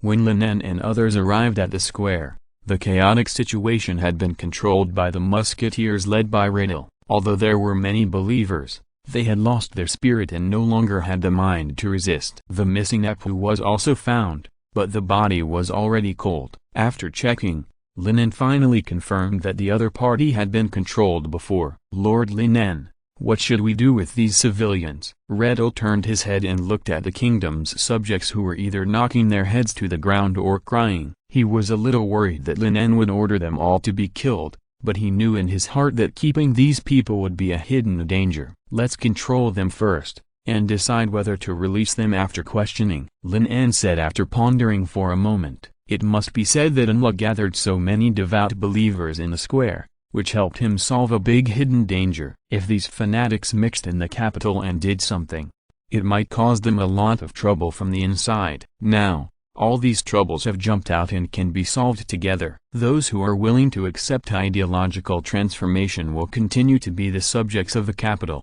and he will not hold them accountable. As for the diehards who have been completely brainwashed, they can always be used when building bridges and roads and infrastructure. The labor of tens of thousands of people will not be wasted after all. Chapter 296. Even gods will eventually fall under the power of magic and technology. A day passed in a flash. Under the joint control of the incorporated royal guards and the musketeers, the chaotic scene in the capital finally subsided. The church was directly destroyed, and the clergy inside were all captured and executed. Even the eldest Prince Harold could not escape the pursuit. When he escaped from the capital in the chaos, he was shot in the chest by a musket volley and died on the spot. Hatter immediately announced to the public that the culprit who caused the chaos in the capital and the heavy casualties had been executed, and the next day he hurriedly ascended the throne in the presence of a group of nobles, and then he was rewarded lavishly. Some nobles who were willing to express their support were all given gold, silver and territory. Lin and Anthony, who made the greatest contributions, were canonized as dukes of the kingdom, and as promised, all the large tracts of land in the southern part of the kingdom by the sea were canonized. These territories originally belonged to Earl Joyce and several marquises of the kingdom. Now they either died in the battle or were arrested for standing on the wrong side. In order to win over wizards and fight against the empire and the church together, Hatcher was naturally very generous. As for other people who made contributions in this battle for the throne, Hatcher did not treat them unfairly. For example, Riddle was canonized as an earl. After all, he led people to attack the capital and defeated the guards of the royal city. His contribution was not small. The musketeer who was lucky enough to kill Harold also became a noble and obtained the status of viscount. How does it feel to have obtained the status of a noble, Riddle? Lin En said teasingly. Not good, Lord Lin En. Accepting the canonization of His Majesty Hatcher is contrary to everything we did before. We eliminated those old nobles and then became new nobles, Riddle said confusedly. Of course our efforts will not be in vain, but things have to be done step by step, right? Lin En shook his head. Lin En was somewhat happy that Riddle could stick to his original intention and was not affected by the sudden change of his identity. In history, there were many people who could burst out amazing willpower in the early stage of the revolution, but once they gained power and status, they quickly became corrupt and degenerate. This is also the root of the widespread existence of the historical cycle law. You can come to Yaita in a few days. I think you should be able to find some answers there, Lin En said with a smile. Yaita? Riddle murmured longingly. He had heard those wizards talk about this magical place. It was a city built by wizards, full of magical power. Dean, the fireworks you asked us to make are ready. Just as the two were chatting, Lydia hurried over and shouted excitedly, "Okay, let's go and see it together." Lin En nodded. Tonight, in order to celebrate the ascension of the new king, a grand banquet was held in the capital. But Lin En was not interested in pretending to be nice to those nobles. He had his own way of celebrating. At this moment, the square of the capital was already crowded with people. After a long journey and fighting all night, the musketeers and miners finally relaxed completely. They lit a bonfire in the center of the square, eating the barbecue and wine they had been sent, while talking about the victory and honor of last night. Especially those musketeers who followed Ham to the prince's mansion were using their shallow words to describe the shocking scene of the thunder. Even some civilians in the capital participated in it, which was also specially arranged by Lin En. After the battle in the capital was over, Lin En asked all the free people to help the civilians who were affected by the disaster rebuild their homes, and gave them a certain amount of compensation in exchange for the trust of the civilians. As for the money, it was naturally paid by the generous new king. Hatcher didn't care much about the lives of these civilians,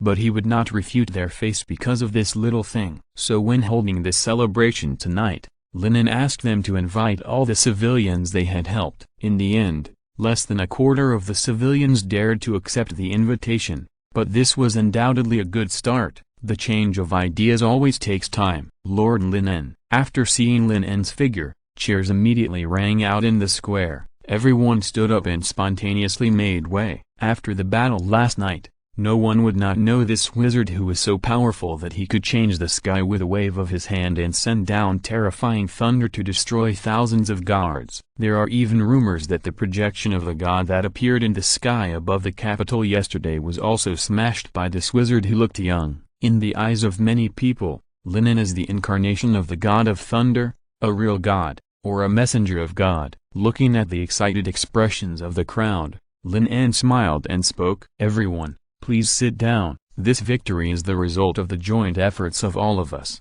Everyone's strength is indispensable. But you must remember that this victory is only temporary. The empire and the church still exist. They want to destroy the victory we have achieved and drive all of you back to the dark mines. You work hard but don't get the rewards you deserve. Lin En looked around at everyone present, watching their expressions gradually turn into anger, then knock them down. A drunk miner shouted loudly, like a bomb detonated in the crowd, and the whole square was boiling. Everyone shouted to overthrow the church and the empire and to blow their heads with muskets. That's right, there is nothing to be afraid of the empire and the church. Use the muskets in your hands to smash them all. Even gods will eventually fall under the power of magic and technology. Lin En shouted loudly and raised the wine glass in his hand. As for now, enjoy this banquet and celebrate our victory. From now on, you are no longer minors, and you will not be hunted by the kingdom. You are all free. Listening to Lin's words,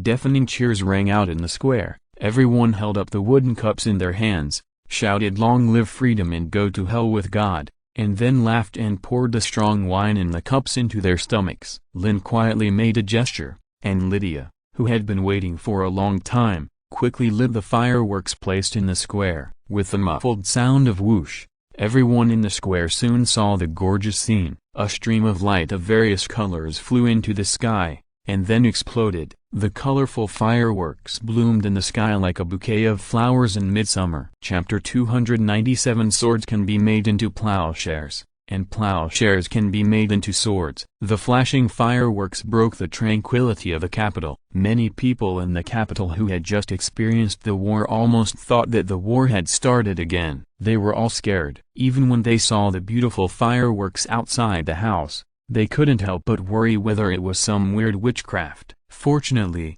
no one rushed in after waiting for a long time. These civilians who had experienced the war began to watch the unique fireworks show. "It's so beautiful." Johnny stared at the bright night sky. The colorful fireworks continued to bloom, and the flashing fireworks even overshadowed the light of the stars. "Is this also made of gunpowder?" Johnny turned his head and looked at Lin En. In her impression, this unique black gunpowder was a very terrifying alchemical powder. Whether it was the thousands of elite guards destroyed in the harbor town, or the muskets and artillery that could penetrate armor and split stones, they all showed its power vividly. But this time, Johnny saw the other side of gunpowder. These fireworks were like small cannons, but what flew out of them were not cannon fire that killed people, but bunches of fireworks that were brighter than the stars. Swords can be made into plows, and plows can be made into swords. It depends on how the people with knowledge want to use them. Lin En said with a smile, "Just like thunder magic, you can use it to kill people, or you can use it to light up the night. Maybe when there is no war one day, more wizards will be willing to learn these construction magics and use the power of magic to improve everyone's life," Lin En said with emotion. "In the future, there may be architectural wizards who are proficient in cement proportions and steel structures, or engineering wizards who are proficient in the manufacture and maintenance of various tools. There must be such a day," Johnny said with certainty. Everything Lin En said so far has been realized, and she believes that this will not be too far away. "Dean Lin En, don't you come over for a few drinks?" Alok and others who gathered around the bonfire waved and greeted. Lydia on the side was carefreely mixing in the crowd, drinking with the soldiers, and gulping down a large cup of Gulua wine, which won warm applause from everyone. "This body can't drink." Lin En wanted to refuse, but then he thought that this would be better, so he didn't spoil everyone's fun and joined in with a smile. On weekdays, they were often troubled by the strange questions given by the dean, and now they naturally wanted to retaliate back. Lin En knew the little thoughts of Alok and others very well, and he accepted them all, drinking one cup after another without changing his expression. In fact, all these wines were secretly decomposed into basic elements by him, who made him just a magic projection now, so he couldn't drink even if he wanted to. Until someone remembered that the dean should still be in Yaida, but it was too late now, and Alok and others who were drunk had already passed out. The next day, when the first rays of morning light shone on the capital, Riddle woke up and rubbed his head, which was swollen from the hangover from drinking too much yesterday. There was a strong smell of alcohol all around. The square was full of people lying on the tiles. The miners were red-faced and lying on the dirty and wine-stained ground without any image, snoring loudly. Riddle walked up to wake up Ham and the others, and then called them one by one to clean up the messy square. Lin En went to the palace early in the morning to discuss the next affairs. Although the battle was over, there were still many things to deal with in the kingdom. For example, The churches in each territory were guarded by priests and bishops. If they incited the people to resist, it would be difficult to deal with it, and the whole kingdom would rise up. This meant that they had to solve these internal troubles as much as possible before the news spread completely, so as to prepare for the next war with the empire and the church. But the whole kingdom is so big. There are probably no less than 200 territories where churches are stationed. It is not an easy task to eradicate them in a short time. Marquis Gad, who was promoted to the chief minister of the kingdom, frowned and said, "We can use the speed advantage of the airship to cooperate with the lords of various places to implement the decapitation tactic. A few wizards plus 100 musketeers are enough to ensure that a church is wiped out." Lin En said thoughtfully, "If the speed is fast enough, we can bring all the areas in the core area of the kingdom under our control in a few days. As for other places, we can only do it slowly. Maybe we can also consider releasing some false news to lure those bishops to the capital," Anthony suggested. Hatardon's eyes lit up. This is also a good idea. Although the battle in the capital 2 days ago was very fierce, with thunder and projection of gods, the final result of the war was limited to the scope of the capital because of their blockade of the news. I'm afraid no one in the churches of the various territories could have thought that such a huge capital would fall overnight. Unluck, who had an absolute advantage, would die so easily. They could have used a time difference to lure those bishops who had not received the news to the capital. Amid the discussion, a plan was quickly drawn up to completely eradicate the church's power from the kingdom. In general, the decapitation operation and the deception plan were carried out together, according to the distance between the territory and the capital and the strength of the local church itself. It was decided whether to lure them to the capital or directly wipe them out. "Then should we keep the death of the late king a secret?" a noble of the kingdom suddenly proposed. The whole hall was suddenly filled with audible drops of needles. Although this proposal was somewhat offensive to the current King Hatcher, it was indeed a method. If it was pretended that King Basil was still alive and the kingdom still obeyed the orders of the empire, then perhaps the war could be delayed or even avoided. The empire and the church were like a towering mountain, enough to crush anyone to the point of suffocation. Hatcher's face was extremely ugly. He was the one who disagreed with this proposal the most, because it meant that he, as the king, would not be recognized by the subjects of the kingdom for a long time. That's probably difficult. The death of a cardinal is unlikely to be concealed. Lin shook his head and directly rejected the proposal. If he could be captured alive, his 5 senses sealed and imprisoned like Cosimo did, maybe he could be prevented from returning to the kingdom of God as a soul. Not to mention that Unluck had summoned the projection of that person's will before. Now the top leaders of the church may have received the oracle and learned about the fall of the kingdom. The church would never let a kingdom escape its control. If you're listening to this novel on a channel other than Fanfic World, it means they downloaded and uploaded it without effort. We cordially invite you to visit our channel, Mundo Fanfic Novelist. There you'll find the original version of this story and you can explore many other novels of various genres. We are waiting for you to immerse yourself in a world of incredible novels. Chapter 298 Breakthrough of the Great Wizard. On the afternoon of the 3rd day after the war in the capital, airships loaded with soldiers and wizards slowly took off and flew to various parts of the kingdom to carry out the decapitation mission. 3 of them flew to the border between the kingdom of Hadrata and the Sekaz Empire to monitor the movements of the enemy troops. Once they found signs of the army gathering and crossing the border, they would report immediately. In addition, Redel, Ham and others also boarded the airship, but they were heading to Yaiata. As the new lord of the southern territory of the kingdom,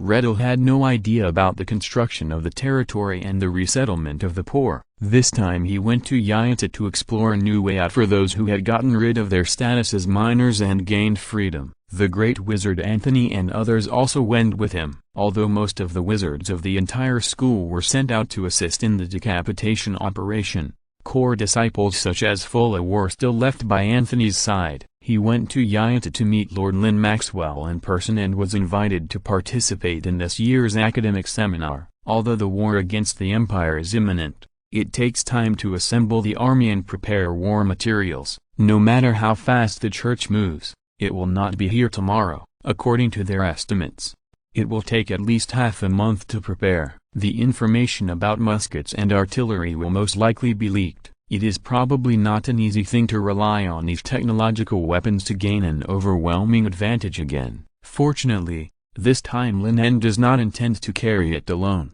Without the help of the parliament, it will be difficult for them to win this war. The power of the Holy See is extremely huge, and the territory of the empire is several times larger than that of the kingdom. There are at least dozens of cardinals like Canceruk, and there are also high-level personnel such as the Pope and the Chief Judge. Their strength is unknown. However, before Anthony and others arrived, Lin En was also preparing to do something extremely important, that is, to break through and become a great wizard. He has been waiting for this day for a long time, and it will come faster than expected. This is due to Lin En's continuous practice of advanced material deconstruction through the mental connection of the intelligent brain during this period of time. This is the most core technique of the four-ring wizard and the only way to exercise mental power. Now the time for a breakthrough has arrived. Dean, are you ready to break through now? Kevin, the professor of plastic surgery, was shocked when he received the news. He was even more nervous than Lin En himself. There was no way. The hope of the entire Yaita school was with Lin En,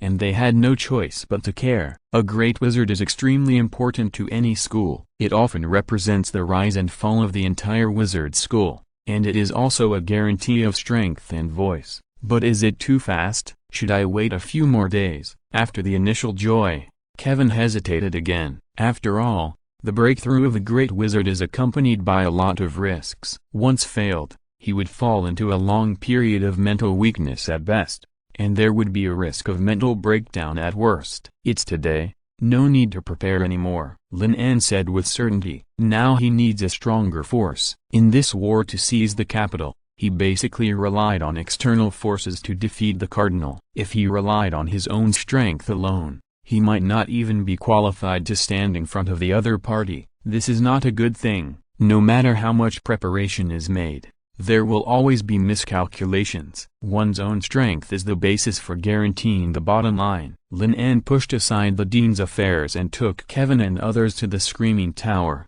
which is the core area of the entire Yaita harbor. Previously, Hulram used it to arrange the soul-devouring array that covered the entire South City district. Now, after the transformation, the Screaming Tower has become a place to store important materials, and on the last floor of the underground, where a large number of magic crystals are stored, the great alchemist Dennis is concentrating on drawing a huge alchemy array. This is the alchemy array, elemental vision, used to assist formal wizards to break through to become great wizards. It can provide an environment with abundant magic power and allow people inside to briefly enter the elemental world that only great wizards can see. The person who created this array is Elemental Master Arduk. Before this, breaking through the great wizard required taking a powerful potion, Cynthia's Moonlight, which can increase the upper limit of the drinker's mental power within an hour, allowing the three-ring wizard to surpass his own limit.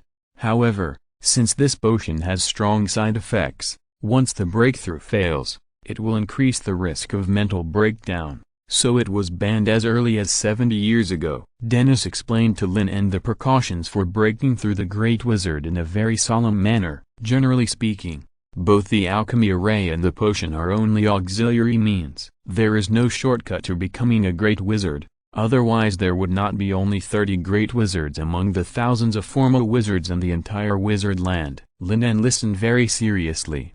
Having confidence is one thing, but it does not mean recklessness. Let's start. Lin En took a deep breath, adjusted his own state to perfection, and then walked to the center of the alchemy array. Buzz! A slight, surging sound of magic suddenly sounded, and the alchemy pattern on the ground was fully lit up, and the entire bottom of the Screaming Tower was soon shrouded in blue fluorescence. Speaking of which, Mr. Lin En should be around 20 years old this year, right? Dennis suddenly asked. This, I don't know either, but 2 years ago, when Dean Lin En first came, he should not have been over 20 years old. Kevin paused and said hesitantly, if he can break through successfully this time, it will be another new record. Dennis said with emotion, a great wizard who is less than 22 years old. This is no longer a genius. Previously, this record has always been held by August, But this magic star has been confirmed to be a fraud, so it naturally cannot be counted.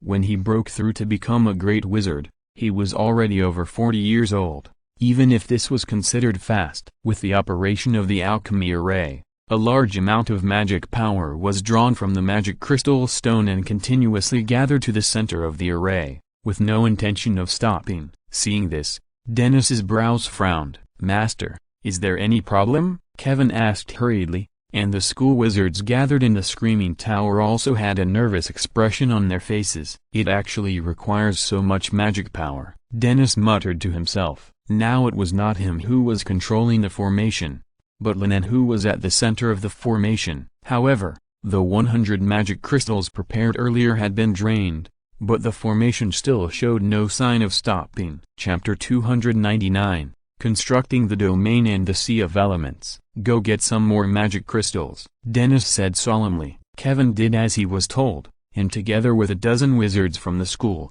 they moved boxes of magic crystals as quickly as possible, and placed them in the core areas of the magic circle according to Dennis' instructions, and then continued to ask, "Master, what's going on? Is there something wrong with this promotion ceremony?" Seeing the concentration of magic power in the center of the magic circle rising sharply, even Kevin, who was not very good at alchemy, saw something wrong. Logically, it shouldn't require so much magic power. In the past 70 years, more than 10 great wizards have completed promotion through elemental vision, even if they failed in the past. This situation has never occurred. Dennis was also confused. After pondering for a long time, he spoke again. "However, there are still too few relevant examples. Everyone's talent, strength, and constructed domain are different. There is no guarantee that my prediction is correct. Now all we can do is wait." Kevin looked at the figure in the center of the alchemy array with great concern. There was nothing he could do except secretly hope that everything would go well. At the same time, Lin En, who was being talked about by Kevin, devoted himself to the control of the alchemy array. A large amount of magic power was constantly infused into his body, and his mental power seemed to have been greatly improved under the effect of the array. Originally, his mental power could only cover about 3 meters around him and control the elements within this range. Now, with the influence of the alchemy array, it has expanded more than 10 times. The key to becoming a great wizard lies in 2 points. The first is to achieve a breakthrough in mental power, and the second is to construct a small domain. Within this domain, all elements are composed of magic power. The great wizard can easily control and transform them, and even raise his hand to vacuum an area. This also makes the great wizard have a strong suppressive power over the former wizards. Because all the elements in the domain are controlled by the former, this means that the opponent will not be able to directly call on any element in the air as a helper, but the danger may come from anywhere in the domain. Lin En tried to continuously shrink the coverage of his mental power, from covering the entire alchemy array to 20 meters, 18 meters, 15 meters away from the body. The various elements in the air became clearer and clearer under his perception. Although he could not see their appearance directly, it became much easier to control them than before. When the coverage of mental power reached 12 meters around him, Lin En felt that it was almost done and stopped, and then put his mind into the vast consciousness space. Everything here is dark and empty, but in this empty space, there are faint spots of light, as dazzling as the twinkling stars in the night sky. Each light spot represents a spell position. This is the prototype of the wizard's construction of the domain, or the essence of the domain is the external projection of the consciousness space, and now he needs to build his own sea of elements, use it to replace the elements of the outside world, and then stabilize the entire domain, so that he can complete the most important step in the promotion to the great wizard. Lin En's mind moved, and 2 spots of light appeared in the empty space of consciousness. These were hydrogen and oxygen. They were the 2 elements that Lin En had come into contact with and used the most since he crossed over. Next came nitrogen, phosphorus, fluorine, helium. More and more elements appeared in the space of consciousness, and they kept replicating like tissue cells, and soon filled every corner of the space of consciousness. After condensing more than a dozen basic elements, the next ones were metal elements such as copper, iron, and aluminum. This was also the first time that Lin En converted magic power into metal elements without the help of an intelligent brain. This process was particularly difficult and took nearly 10 times the time to generate other elements. Fortunately, Lin En had already recorded these metal elements using the advanced material deconstruction technique before, so after some effort, he finally managed to mimic and create 9 common metal elements. At this moment, the sea of elements had been formed, with a total of 49 elements displayed on it. They were all great treasures of the magic world and the crystallization of countless wizards' exploration of the natural world. But Lin En was not ready to end it. Taking advantage of the dual blessing of promotion and the alchemy formation under his feet, Lin En wanted to try whether he could further improve the sea of elements. The premise for a wizard to control and mimic an element is to use material deconstruction to thoroughly analyze this element. So what about the other way around? After knowing the model of an element, can he directly skip the process of finding and analyzing this element and directly use magic to mimic it? This is undoubtedly a crazy idea. If it is feasible, theoretically he can create any element on the periodic table at that time, let alone making a nuclear bomb with his bare hands. It would be no problem to make an antimatter bomb. Thinking of this, Lin En couldn't wait to experiment, and the target he chose was plutonium. This is a radioactive element, an important raw material for the atomic energy industry, which can be used as nuclear fuel and fission agent for nuclear weapons. It is extremely rare in nature, and usually only a small amount of plutonium can be separated from uranium ore. Lin En directly extracted the Federation's research data on the plutonium element from the intelligent brain, and used magic as a benchmark to try to replicate it. The number of electrons and protons outside the nucleus of the element, plutonium, is 94, the number of neutrons is 145, and the relative atomic mass is. Lin En whispered softly, and dots of magic light shone in the consciousness space, and a new element was gradually forming. Everything that happened in the consciousness space was also projected into the domain that was being consolidated. A large amount of magic power was constantly consumed and converted into various elements. Dennis finally understood why the consumption of magic crystals was so terrifying. Generally speaking, the initial domain is only about 5 meters, but the prototype of the domain constructed by Lin En has exceeded 10 meters. Not only that, the other party also constructed 49 elements in one breath to enrich the sea of elements. Is this preparing to do it all in one step? It's really too rash. Now it's the most important thing to stabilize the domain and complete the promotion. The construction of the sea of elements can be done slowly. Dennis shook his head, and then his face suddenly stopped. His eyes looked vertically at the center of the alchemy array. He could feel a new force gradually forming, and said in astonishment, "This is a new element?" Chapter 300. He is creating a new element. Dennis couldn't help but walk forward a few steps, staring at Lin En in the center of the magic circle. On the other's outstretched right hand, a new element was gradually forming. It was so tiny that it was invisible to the naked eye, but it was particularly clear under perception. Dennis was extremely sure that this was definitely not any element he knew, and it didn't even belong to any known element type, because from the moment this element appeared, it was constantly emitting some strange power. Thinking of this, Dennis couldn't help but get excited. What is an element? According to the magic theory of the wizard's land, elements are the core of everything and the foundation of all existence. And how many kinds of elements are there? Any wizard who has systematically studied elemental science can answer it. There are a total of 49 kinds. In order to find these elements, they searched through everything they could find in the wizard's land, decomposed them one by one using material deconstruction, and then classified and summarized them. These 49 elements are the answer. Some wizards of the elemental school even assert that there may not be more elements in the world. They have already built the foundation of elemental science. The rest of the people are only responsible for adding bricks and tiles and creating corresponding magic on this basis. Dennis naturally sneered at this statement, especially after calculating the area of the eternal star through experiments. Dennis was shocked to find that the world is so vast that there must be many unknown new elements that they have not found. However, The entire magic world has not discovered new elements for nearly 30 years. It is precisely because of this that Element Master Arctic will place his hopes on a more microscopic world. And now, a new element has appeared in front of him.